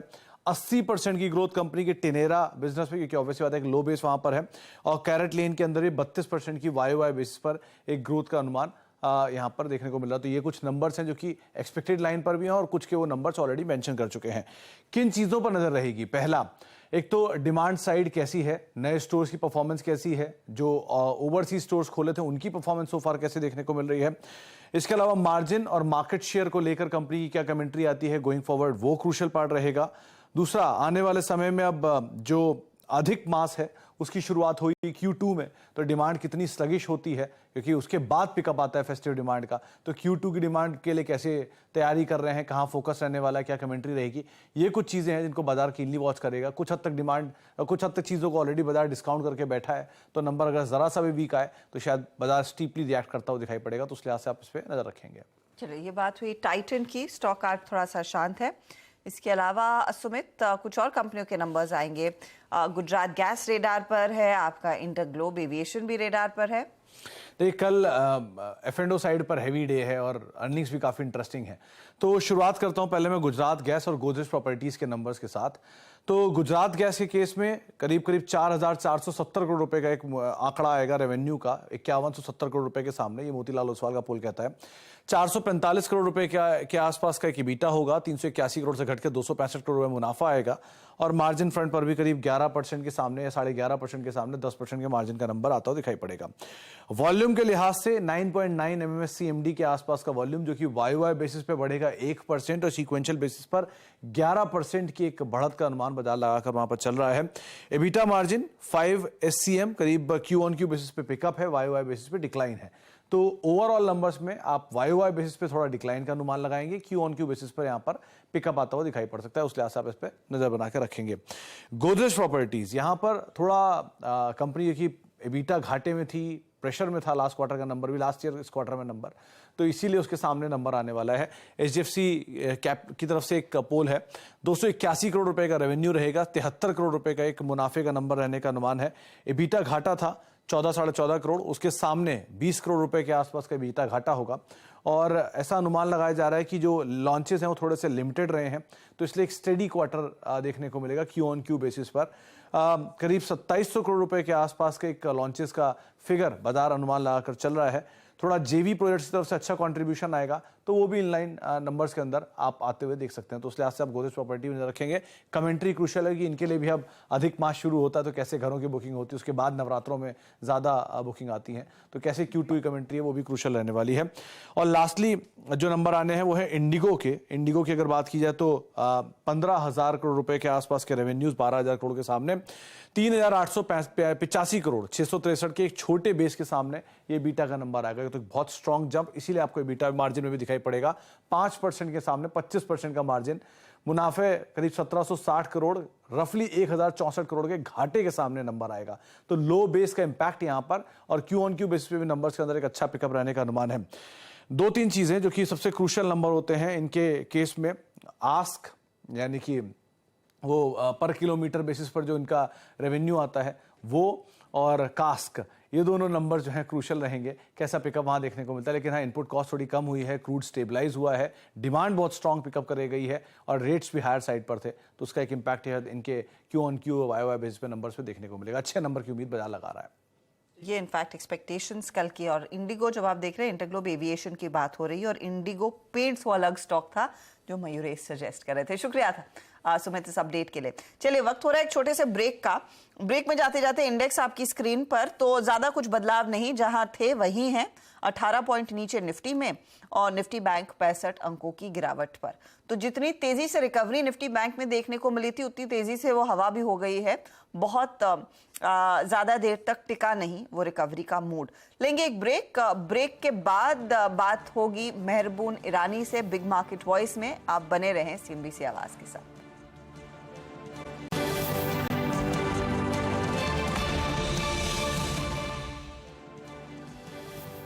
आप देखिए कमाई का अड्डा, और अब बिग मार्केट वॉइसेस की कड़ी में हमारे साथ श्री मेहरबून ईरानी जुड़ चुके हैं बातचीत करने के लिए। मेहरबून, गुड आफ्टरनून कार्यक्रम में स्वागत है। और मुझे अच्छी तरीके से याद है मेहरबून, जब लास्ट इंटरेक्शन आपसे मेरा हो रहा था, आपकी कमेंट्री कॉशियस थी, बहुत सिलेक्टिव थे आप, और बहुत बाइंग पर आपके अगर आप देखें जो रुझान नहीं थे, बहुत सिलेक्टिव थे आप। आपके उस इंटरेक्शन और इस इंटरेक्शन के बीच में मेहरबून बाजार साइडवेज रहा, स्लाइटली विद नेगेटिव बायस। और एक और जो एक चीज़ हुई कि थोड़ा सा एफआई सेल मोड पे आए हैं, ग्लोबली यूएस में रेट हाइक, फर्दर हाइक की possibilities, no pause possibility in September, इन सब चीज़ों ने आपके उस कन्विक्शन को क्या और स्ट्रॉन्ग कर दिया है कि अब ये एक लेवल बहुत अच्छा बाइंग का लेवल नहीं है, बहुत सिलेक्टिव होना पड़ेगा आपको, और पॉजिटिव अगर आपकी अप्रोच है तो वो कहाँ पर है? Mehrboon ji. I think Virendra ji, I think मैं क्लैरिफाई करना चाहूँगा, और ये वही व्यू है आज भी कि मार्केट फुल्ली वैल्यूड लग रहा है, बराबर है। Mid caps and small caps में जो रैली देखी हम लोग ने, I think quite a few people have become very enthused, और पब्लिक अभी पॉकेट्स ऑफ अपॉर्चुनिटी रोज की ढूंढ रही है। आई थिंक मार्केट्स थोड़ा सा ओवरबॉट लग रहा है, डेफिनेटली यस, ओवर कॉन्फिडेंट लग रहा है, डेफिनेटली यस, लेकिन इंडेक्स वाइज आई थिंक हम लोग लार्जली प्रोटेक्टेड है, क्योंकि अगर इंडेक्स को घटना है जोर से तो आई थिंक बैंक निफ्टी को घटना पड़ेगा, और वो मुझे पर्सनली अभी के लिए दिखता नहीं है। आई थिंक लोग कहते आ रहे हैं, आई थिंक अप्रैल महीने से लोग कहते आ रहे हैं कि थोड़ा सा करेक्शन और होना चाहिए, और होना चाहिए, और होना चाहिए, लेकिन let's be honest, I think मैं भी सुबह को आता हूँ, सोचता हूँ आज ये स्टॉक बेच दूंगा, ये स्टॉक बेच दूंगा, ये स्टॉक बेच दूंगा, काफ़ी बढ़ गए, लेकिन आने के बाद आप देखते हो कि वो और भी ऊपर जा रहा है, तो somewhere along the line people are refusing to sell. और मैंने जो मार्केट देखी है 25-30 साल में, मैं एक चीज़ जरूर करना चाहूँगा कि मार्केट के में जो डेप्थ है, आई थिंक वो बहुत बहुत बहुत बढ़ गया है। एक ज़माना था कि 2-3 IPO आते थे और हम लोग डरते थे कि मार्केट में से पैसे चूस लेंगे, लेकिन आज की तारीख में I think people are just going on putting in more and more money, and people are making money. अगर निफ्टी को आप देखो तो 12.5-13% बढ़ा है पिछले 4 महीने में, लेकिन पोर्टफोलियो 30-40% भी बढ़ गए हैं। Chamunda stock I think have gone up very sharply. Sectors people understand कर रहे हैं कि कौन से सेक्टर्स अच्छे, जैसे रेलवेज अच्छा लग रहा है, इंफ्रास्ट्रक्चर अच्छा लग रहा है, होटल्स अच्छा लग रहा है, तो people are going and buying into them. रही बात sectors which are not done well, और जिसके कारण इंडेक्स को प्रेशर आ रहा है, लेकिन बाकी के सारे sectors are taking care of the market. So I think ये जो पॉकेट्स ऑफ अपॉर्चुनिटीज है, people are still looking out for. दूसरा मेन कारण है कि China has been underperforming, और FIIs possibly are preferring India. हमें एक्सेप्ट करना चाहिए कि India is a story which is very well marketed across global investors. On the other hand, China is basically very friendless. Nobody wants to trust China at the moment. लेकिन China में अगर आप ध्यान से देखो तो PBOC ने थोड़ा सा ईजिंग शुरू कर दिया है। थोड़ा और अगर स्टिमुलस आता है तो आई थिंक डिस्टिंक्टली पॉसिबल है थोड़ा सा ग्रोथ सेकंड हाफ ऑफ 2023 में जरूर आ सकता है चाइना में। अगर वो आता है तो we will have to keep a watch, क्योंकि if China grows then I think people will possibly start also looking a little bit at China, और उसका थोड़ा सा मार इंडिया को जरूर पड़ सकता है कि थोड़ा सा पैसा इधर से बाहर जा सकता है। But as I told you, China has to speak for itself through its performance, और वो अभी के लिए थोड़ा सा शेडी है, ज़्यादा चांसेस अभी के लिए नहीं है, but things are possibly moving in the right direction over there. India में मैंने जैसे कहा था, मेरा 3-4 रिस्क फैक्टर मुझे दिखते हैं। वो एक है मॉनसून फैक्टर, जो अभी के लिए आपको अच्छा दिखता है, but second half let's hope, let's keep our fingers crossed, it is good. Second, जैसे मैंने कहा, China factor, if China starts doing a little bit well, that is definitely not very positive news for the Indian markets as such. Third is, अगर आप oil को देखो, dollar index को देखो, have they bottomed out, one doesn't know. 75 वाला Brent अभी 85 के आसपास है, डॉलर इंडेक्स 98.5 के आसपास आया था, अभी 102 के आसपास है। और मेरा मैक्सिमम फैक्टर जो आज की तारीख में people will possibly keep it on the side, but मुझे जो डर लगा है, जो इंडिया में जो होती है noise over elections, I think जैसे अगले 3-4 महीने में नॉइज बढ़ती जाएगी, थोड़ा सा मार्केट सेंटीमेंट को डिस्टर्ब करेगा। लेकिन आज की तारीख में पर्सनली इंडेक्स वाइज मुझे बहुत बड़ा फॉल दिखता नहीं है। Individual stocks according to me will continue to do well. People are just refusing to sell, but थोड़ा सा प्रॉफिट निकाल कर और कोई अपॉर्चुनिटी मिलता है वहाँ पे इन्वेस्ट करना, I would say would be better. Incremental money market में डालने वाले लोग आज भी इंक्रीमेंटल मनी डालते हैं। I am not saying they are doing the wrong thing, but somehow people also have to accept the fact कि एक हाथ से थोड़ा पैसा निकालो, थोड़ा सा, जहाँ पे स्टॉक वैल्यूएशंस काफ़ी जोर से बढ़ गए, and learn to use that money in some other pockets. Okay, अच्छा मेहरबान जी, जब आप कह रहे हैं कि आपको इंडेक्स पे बहुत जोखिम नज़र नहीं आ रहा है, और आपने एक बहुत महत्वपूर्ण यादस्टिक जिसका जिक्र किया कि बैंक निफ्टी में मेरे को डाउनसाइड नहीं दिखाई दे रहा है, मैं बोल आपने इस बार की अर्निंग्स को देखा, अभी SBI की अर्निंग्स बाकी हैं, आपको अर्निंग्स बैंकों की कैसी लगी? और जब आप ये कहते हैं कि बैंक निफ्टी सुदृढ़ रहेगा, मजबूत रहेगा, कौन से बैंक्स परफॉर्म करेंगे? आपके प्रेफर लिस्ट में क्या है सर इस वक्त बैंक्स में? मैं कहूँगा कि earnings wise I don't think there have been much of negative surprise. I think IT I was not expecting much, लेकिन वैल्यूएशंस बढ़ गए हैं. ज़्यादा डैमेज IT स्टॉक्स पे नहीं आया. इनफैक्ट एक अच्छा सा रैली भी बीच में आया था. केमिकल्स पर्सनली आई फील पिछले 1.5 साल से कह रहा हूँ कि वैल्यूएशंस बहुत ही महंगे हैं. Companies have come up with डिस्पन नंबर्स, लेकिन स्टॉक्स नियरली 30-40% घट चुके, तो वो भी घटते नहीं है. रूरल बैक्ड इकोनॉमी जो है, जिसमें I think depends heavily on the monsoon, इसमें मैं पैसे डालना नहीं चाहूँगा. So I think this are the sectors honestly I would like to keep. रही बात आपकी बैंक्स के बारे में, मैंने कहा कि बैंक निफ्टी घटना पड़ेगा अगर मार्केट के निफ्टी को नीचे आना है तो बैंक्स में मेरा प्रेफरेंस हमेशा की तरह मैं कहते आ रहा हूँ is basically the second tier banks. Second tier banks का मतलब है names like Karnataka bank, names like Karur Vaishya, names like a Bank of Maharashtra, South Indian Bank, I think Bandhan Bank. I think these are the bank stocks which, despite the fact that some of them have rallied, I think कम से कम 20-25% और बढ़ना, I think मुझे लगता है होगा. So I would prefer to go in for the second tier banks right now. And PSU banks तो पिछले 1.5 साल से मैं कहते आ रहा हूँ. इनफैक्ट 2023 में मैंने कहा, 2022 में कहा था कि IT बेच के PSU बैंक्स लो. तो PSU bank stocks have done well, लेकिन आज की तारीख में भी अगर आप मुझे पूछो तो I think the room for upside is higher than any possibility of a correction in the PSU bank stocks. Mehraboon, good afternoon. Considering आप कह रहे हैं कि इस समय आपको ज़्यादा कंफर्ट नहीं है मार्केट में नई अग्रेसिव तेजी करने की, तो क्या कुछ डिफेंसिव स्टॉक्स पर आपकी नजरें होंगी, स्पेशली फार्मा साइड? अभी खबर आ रही है कि लुपिन को एक और इनकी दवा के लिए US FDA की तरफ से मंजूरी मिल गई है. वो ड्रग जल्द ही लॉन्च करते हुए दिखाई देंगे अमेरिकी मार्केट्स में. हमने डॉक्टर रेड्डीज के नतीजे देखे, हमने सिप्ला के नतीजे देखे, हमने लार्जली ये भी सुना कि अमेरिका में प्राइसिंग बेहतर हो रही है. यहाँ पर आपकी पोजिशनिंग है क्या स्टॉक्स में तेजी की?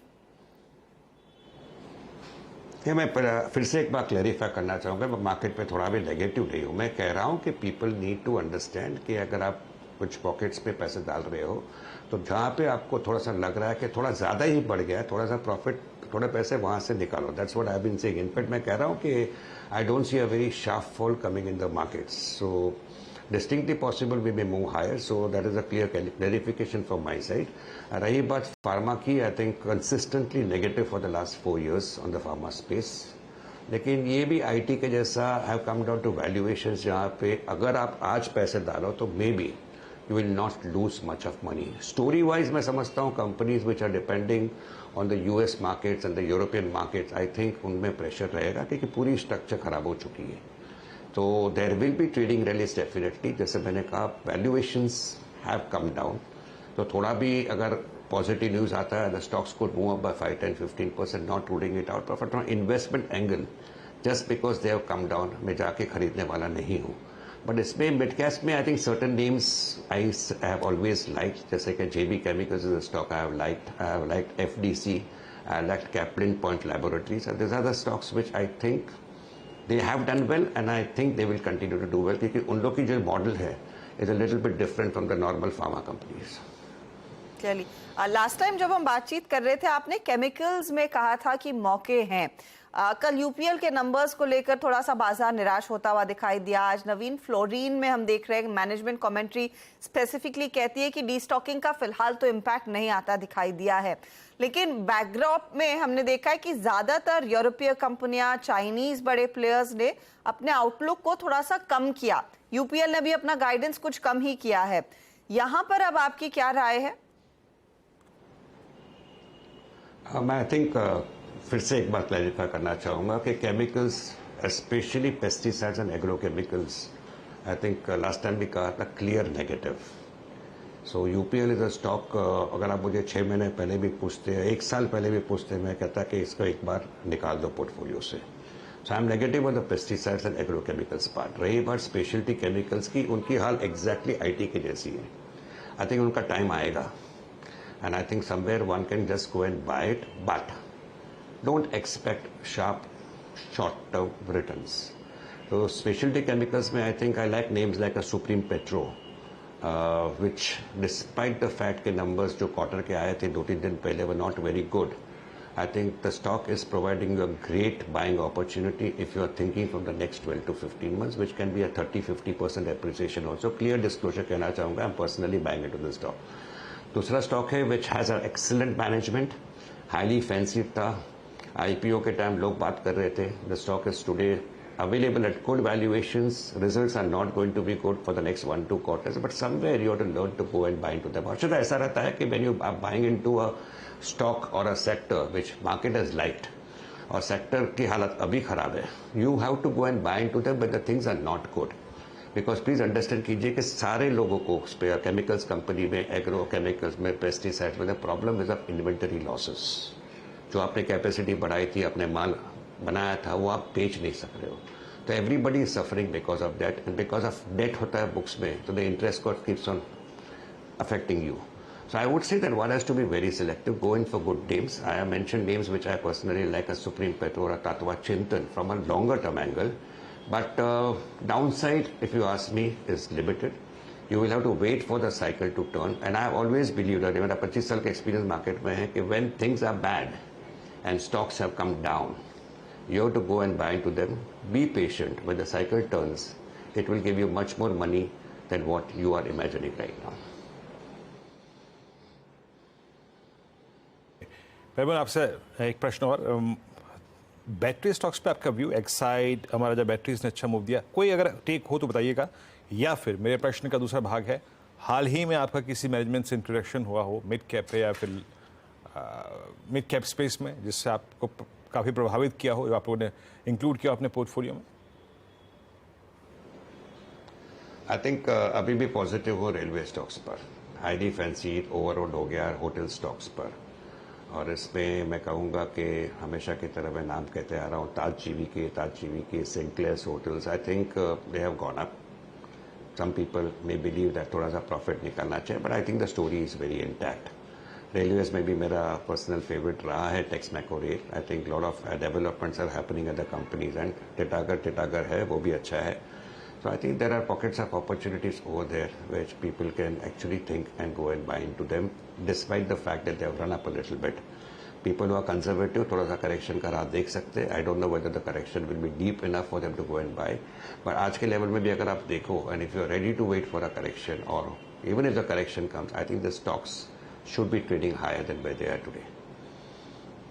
ऑटो कंपनियों पर दो स्पेसिफिक कंपनियां, एक तो मारुति जिसके नंबर्स थोड़े से मिक्स्ड रहे हैं और स्टॉक आज 1% नीचे है, वो सुजुकी मोटर का जो गुजरात प्लांट कंपनी एक्वायर करेगी उसको लेकर बाजार की चिंता. दूसरी तरफ M&M में ये हमें एक्सक्लूसिव जानकारी हाथ लग रही है कि शायद अगले 2 हफ्तों में इनके ईवी बिजनेस में एक और इन्वेस्टर आएगा. ये एक एशियन PE फंड रहेगा. दोनों कंपनियों पर आपकी क्या राय रहेगी? मैं कहूँगा कि ऑटो स्टॉक्स फ्रंटलाइन नेम्स में अगर आप मुझे पूछो तो if I am holding it, I will continue to hold it. लेकिन incremental money frontline auto stocks में मैं थोड़ा सा हेजिटेट करूंगा डालने के लिए, because I don't see too much of returns coming. Market को हमेशा you should give the marks कि market possibly understands things. Market always in excitement थोड़ा सा ओवर डिस्काउंट कर देता है. सो फ्रंटलाइन ऑटो में I don't think I am going to be buying anything और recommending anything right now. But auto ancillary की story is काफी good. Varinder ने पूछा, and I think possibly I did not dodge that question, I missed answering it. रही बात battery company की, वरिंदर पूछ रहा था, तो मैं कहूंगा कि I am not too keen to go and buy into an Exide और an Amara Raja battery at the present valuation. जैसे मैंने कहा कि market has digested the story of this battery sector also quite well कि लिथियम ही आएगा, ये आएगा, वो आएगा. तो market always looks ahead and starts discounting. Same हम लोगों ने स्पेशलिटी केमिकल्स में देखा था, और एक साथ 70, 80, 90 के PE पे स्टॉक्स चले गए थे, एंड एवरीथिंग इज 30-40% डाउन. तो रही बात ऑटो की, I think I would go with auto ancillary companies, और इसमें मेरा फेवरेट है बैंको विच इज कोटिंग अराउंड 240 और 340 what ever. I think valuation वह सस्ता है. फोर्स मोटर्स अच्छा लग रहा है. तो there are names which in the auto ancillary pack looks more interesting than the frontline auto names. So people may go and buy into the frontline names. Tata Motors remains good, M&M is good, investor aayega, possibly yes, the stock may go up a little bit, but to put in incremental money in frontline auto stocks is not something I'm going to stick my neck out and say at the present levels at which they are. I would prefer to go with some of the auto engineering names. Auto की जगह आप auto ancillaries पर focus करें, वहां पर शायद ज़्यादा chances हैं अच्छे पैसे बनने के। मेहरबून ईरानी, बहुत बहुत शुक्रिया हमारे लिए समय निकालने के लिए। It's always a pleasure speaking to you. तो मेहरबून बेसिकली यही कह रहे हैं कि यहाँ से बाजार ऐसा नहीं है कि आपको हताश करेगा, गेंस आएंगे, लेकिन आपको संभल कर नया निवेश करना है। तो दिग्गजों के बजाय इन्होंने हमेशा मेंटेन किया है कि मिड कैप्स में कई सारे मौके और वो कुछ स्टॉक्स आइडेंटिफाइड हैं आपकी स्क्रीन पर, जो मेहरबून ने इस मंच पर रेकमेंड भी किया। मिड कैप बैंक्स में उनको लग रहा है खासा पोटेंशियल है। चलिए अब डीलिंग रूम में क्या चल रहा है इस समय, उसका जायजा लेना शुरू करते हैं और फिर मार्केट क्लोज की तरफ बढ़ेंगे। आखिरी 15 मिनटों के एक्शन पर नजरें रहेंगी। यतिन हमारे साथ जुड़ गए। यतिन बताइए। Good afternoon Harshada. सबसे पहले पीवीआर देखिए, रिजल्ट्स अच्छे आए हैं, ऑपरेशनल बीट है, लेकिन स्टॉक में आज कोई बड़ा मूवमेंट नहीं है क्योंकि long buildup already into the results था। डीलर्स की अगर आप माने तो यहाँ आपको 25 से 30 रुपए का अपसाइड देखने को मिल सकता है और शायद इसीलिए वो यहाँ बीटीएसटी का ट्रेड 1-2 दिनों के व्यू से सुझा रहे हैं। प्रॉब्ली कॉन्फ्रेंस कॉल में मैनेजमेंट काफ़ी सारी चीज़ें बताएगा, जो नई रिलीजेज हैं Q2 में, जो अभी 4-5 मूवीज़ चल रही हैं, यहाँ काफ़ी अच्छा कलेक्शन हुआ है, तो Q2 के अर्निंग्स पर्सपेक्टिव से भी काफ़ी अच्छा आपको मैनेजमेंट आउटलुक देखने को मिल सकता है और उसके पहले स्टॉक में थोड़ा बहुत डीलर्स पोजीशंस बना रहे हैं। इसके अलावा HPCL, ये एक ऑयल मार्केटिंग कंपनी है जहाँ डीलर्स रिजल्ट्स के पहले काफ़ी एक्यूमुलेशन कर रहे हैं। उनको लगता है 300-305 तक के लेवल्स अगस्त सीरीज में देखने को मिलने चाहिए, इसीलिए पोजिशनली वो अपने HNI क्लाइंट्स को यहाँ खरीदारी करवा रहे हैं। तो HPCL और PVR आइनॉक्स, इन दोनों स्टॉक्स पे डीलर्स बुलिश है। शुक्रिया यतिन इस पूरी जानकारी के लिए। HPCL बाय और PVR में पोस्ट अर्निंग्स एक 25 से 30 रुपए के स्विंग के लिए पोजीशन स्टॉक नजर आ रहा है। आज PVR का अगर क्लोज ये आता है 1568, तो मीनिंग ये है कि 20 दिसंबर 2022 के बाद फर्स्ट टाइम PVR अपने 200 डे एक्सपोनेंशियल एवरेज के ऊपर क्लोज होगा। प्लीज एक बार कैंडलस्टिक चार्ट पे यहाँ पे 200 डे में ड्रॉ कर दीजिएगा। PVR about 200 day exponential average. खैर, अब यहाँ से ट्रेड्स पिक करने का वक्त आ गया है और थर्सडे मॉर्निंग के लिए क्या ट्रेड्स पिक करने हैं आपको। मानस, आपका कन्विक्शन कॉल क्या रहेगा, क्या कैरी करेंगे आप? तो देखिए, एक्साइड में खरीदारी करेंगे क्योंकि एक्साइड ने करीब 12-13 सेशन के बाद हमें एक फ्रेश ब्रेकआउट दिया है और क्लोजिंग भी काफी बेहतर है। 260 का एक हर्डल था जिसको स्टॉक ने ब्रीच किया, उसके ऊपर क्लोजिंग देखने को मिल रही है। तो एक्साइड के फ्यूचर में खरीदारी करेंगे। 259 के स्टॉप लॉस से आप खरीदारी कर सकते हैं और कल के लिए टारगेट 275 के रहेंगे। ये मैंने दोनों फ्यूचर्स के लेवल्स बताए हैं। ओके, तो मानस कह रहे हैं एक्साइड में एक अपॉर्चुनिटी अच्छी तेजी की आगे भी बनती दिखाई दे रही है। गावा सर, आपका ट्रेड क्या रहेगा? मेरा ट्रेड अगेन आईटी से रहेगा और वो है कोफोर्ज। कोफोर्ज में तेजी नजर आती है, 4844 पर ट्रेड कर रहा है कोफोर्ज। लगता है ये 5000 की तरफ जा रहा है, मैटर ऑफ टाइम। स्टॉप होगा 4825, बस कोफोर्ज। अपॉर्चुनिटी तेजी की बढ़ेगी, 3% ऊपर है वैसे कोफोर्ज, आगे के लिए कैरी करें। श्रीकांत, आपका BTST? तो देखिए, अगर करंट लेवल से जैसे कि एक्टिविटी काफी म्यूटेड है, लग रहा है कि शायद जितने भी बैंक स्टॉक्स हैं उनमें एक तेजी बन सकती है। स्पेसिफिकली मुझे लग रहा है कि यहाँ पे कैनरा बैंक, यहाँ पे कुछ लॉन्ग की पोजीशंस बनाई जा सकती है। आज स्टॉक करेक्टेड है, लेकिन मोस्ट ऑफ द टाइम कभी भी ये करेक्ट हुआ है तो 340, 338 के रेंज में इसमें अच्छा सपोर्ट आया है और उसके बाद एक वापस अपवर्ड एक्टिविटी हमें देखने मिली है। तो करंट लेवल से कैनरा बैंक को लॉक करें 340 के करीब, 335 का स्टॉप लॉस रखें। टारगेट्स नजर आते हैं 360 रुपए के। 360 के लिए कैनरा बैंक में एक मौका। अमित, आप क्या पिक करेंगे? जी हर्षिता मैम, मैं बर्जर पेंट्स का फ्यूचर कैरी करूंगा। इसमें स्विंग ब्रेकआउट है और आज का प्राइस एक्शन काफी स्ट्रॉन्ग है, वॉल्यूम बिल्डअप भी काफी अच्छा है। बर्जर पेंट लॉन्ग करें, 703 का फ्यूचर में प्राइस है, टारगेट्स रहेंगे 718 के और स्टॉप लॉस लगभग रहेगा 694 का। ओके, तो यहाँ पे टेक्निकल्स कॉल पूरी हुई। बर्जर पेंट्स आपकी स्क्रीन पे। मयूरेश जी का कॉल भी ले लेते हैं यहाँ पर। एक बार बर्जर ले आइए स्क्रीन पे। It's 703 strongest candle. I mean crude के इस भाव पे ब्रेंट एट आई थिंक 84-85 की ट्रेजेक्ट्री में इतना स्ट्रॉन्ग बिहेवियर एक्सपेक्टेड नहीं था, बट यस स्ट्रॉन्ग क्लोज। और ये बजट का चार्ट रखेंगे जरा लॉन्गर टर्म, जी हाँ ये CY23 का हाईएस्ट क्लोज है। गजब गजब। यहाँ पे मयूरेश आप क्या पिक करेंगे शॉर्ट टर्म पर्सपेक्टिव से? नॉट एग्जैक्टली BTC रेट, लेकिन हाँ शॉर्ट टर्म पर्सपेक्टिव से। कंट्रोल प्रिंट पे ध्यान रखें वीरू जी। मुझे लगता है आई थिंक जो प्रिंटर्स में इनकी मार्केट शेयर है 18.5% की, जो ये पिन कोड सर्व करके 2,500 के आसपास, 17,500 का इनका इंस्टॉल्ड बेस है, डिवर्सिफाइड क्लाइंट मिक्स है, और जो हम एक्सपेक्टेशन बांध के रख सकते हैं in terms of margin growth going forward, क्योंकि जिस हिसाब से बिजनेस सेगमेंट्स ग्रो हो रहे हैं, मुझे लगता है I think earnings growth, margin improvement और बॉटम लाइन ग्रोथ ये बहुत जबरदस्त रहेगी। हमारे मार्केट्स में इंडिया में स्टॉक इनफैक्ट हमारे फिल्टर्स पे आया हुआ है, ग्रोथ फिल्टर्स पे, जहां पे अच्छा खासा मोमेंटम दिख सकता है, और जस्ट पिवट लेवल्स के ऊपर ये स्टॉक ट्रेड कर रहा है, तो शायद एक शॉर्ट टर्म मूव ये स्टॉक में रह सकता है। आपकी स्क्रीन पे कंट्रोल प्रिंट आजकल, खैर इस पर बाद में बात करूँगा, चलिए छोड़िए।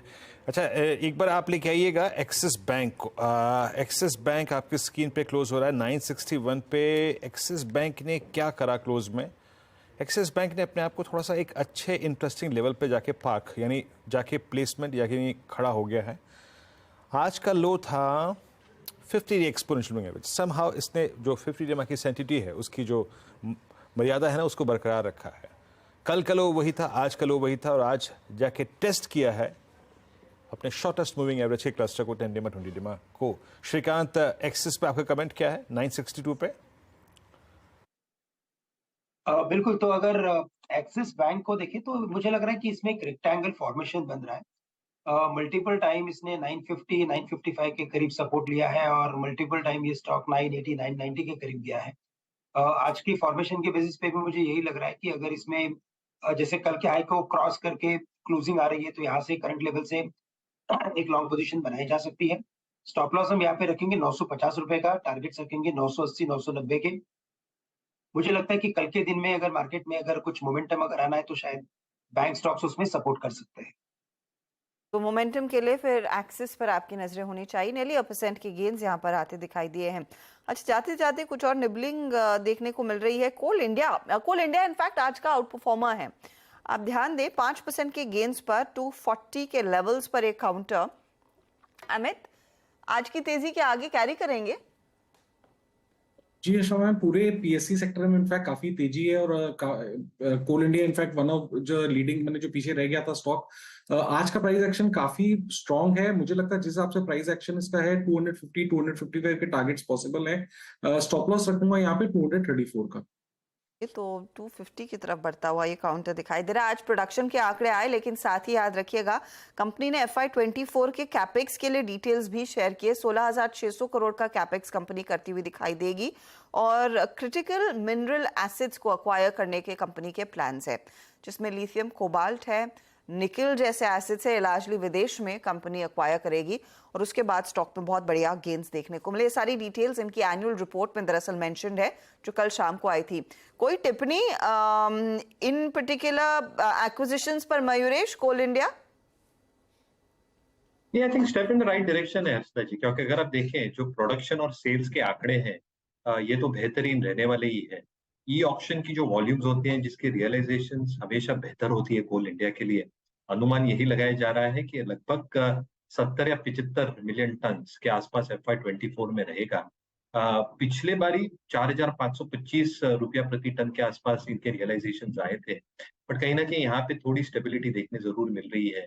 FCA रियलाइजेशन पे भी स्टेबिलिटी देखने मिल रही है, और इसलिए अगर आप वेज कॉस्ट को एडजस्ट करते हैं EBITDA पर टन के हिसाब से, जो लगभग 650 रुपया के आसपास आती है for employ cost, EBITDA per ton should be around 500-525 rupees. ये नहीं भूलना चाहिए कि थर्मल रिक्वायरमेंट्स अभी भी बरकरार रहेगी सिस्टम में अगले कुछ वर्षों के लिए, और इसलिए इनके जो फ्री कैश फ्लोज होते हैं, इनकी जो डिविडेंड यील्ड है 9% के आसपास, आई थिंक इज एग्जाम्पलरी। जो नए एस्पेक्ट्स में जा रहे हैं, I think it's a step in the right direction, इसलिए क्योंकि all these elements are going to incrementally add to volumes and revenues going forward. और जितना इन्होंने केपेक्स अब तक किया है, a large part of that capex has been gestated on the balance sheet. Underperformer tha, and purely even from a valuation perspective, -1 standard deviation पे trade कर रहे हैं, which is long-term averages around 2.2 times price to book. O'Neill methodology पे हमारे I think exactly pivot levels पे है. मुझे लगता है एक underperforming stock शायद यहाँ से outperform करे.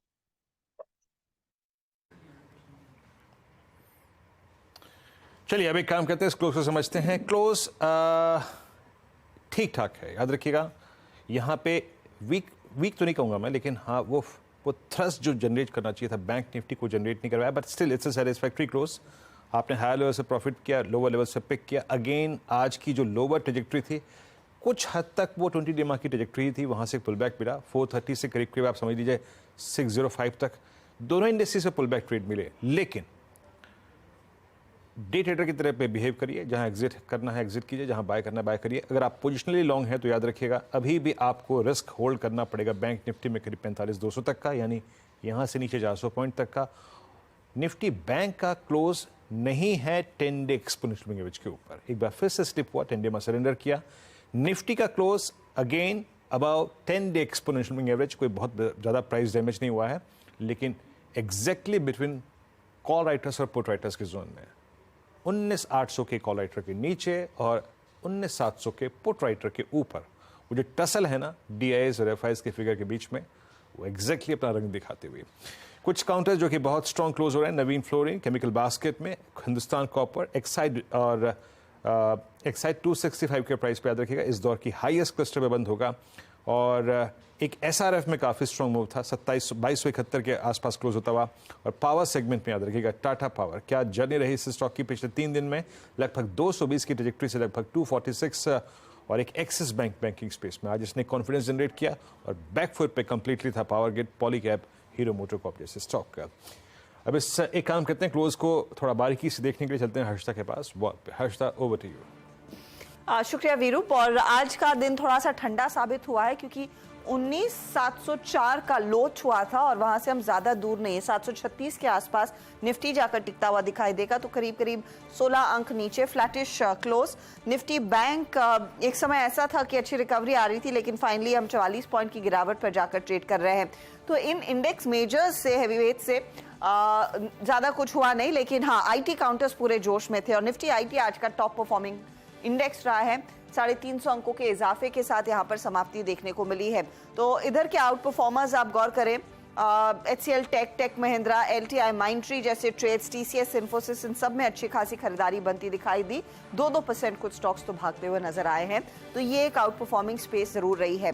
ऑटो कंपनियों में ऑफ कोर्स बिक्री के आंकड़े एक तरफ थे, लेकिन कुछ खबरें, मारुति बिक्री के आंकड़े उम्मीद से थोड़े से नर्म। दूसरी तरफ मारुति जो गुजरात में सुजुकी का प्लांट खरीदेगा, उसको लेकर थोड़ा सा बाजार को संदेह, स्टॉक आज 1% नीचे था, नतीजे मिक्स थे। M&M दूसरी तरफ 1500 के पार निकलता हुआ दिखाई दिया। नेटवर्क 18 की वो एक्सक्लूसिव खबर कि अगले 2 हफ्तों में शायद इनके EV बिजनेस में एक और नया निवेशक आएगा और वो एक एशियन PE फंड रह सकता है। स्टॉक आज 1% ऊपर 1491 के आसपास जाकर टिकता हुआ दिखाई दिया। तो ये कुछ दिग्गज काउंटर्स थे जहां पर एक्शन बनता दिखाई दिया है। कोल इंडिया पर भी नजर रखेंगे, काफी दिनों बाद इस अंडर परफॉर्मर में 5% की तेजी बनती दिखाई दी। वीरो वैश्य भी मेंशन कर रहे थे NTPC जैसे ट्रेड्स जहां पर खरीदारी के सौदे बने हैं। दूसरी तरफ पावर ग्रिड नंबर्स से निराश होकर उस स्टॉक में आज मुनाफा वसूली आती हुई दिखाई दी, वो 5% नीचे रहा। कुछ मिड कैप के काउंटर्स भी आपको दिखा देते हैं, फिर हीट मैप की तरफ बढ़ेंगे।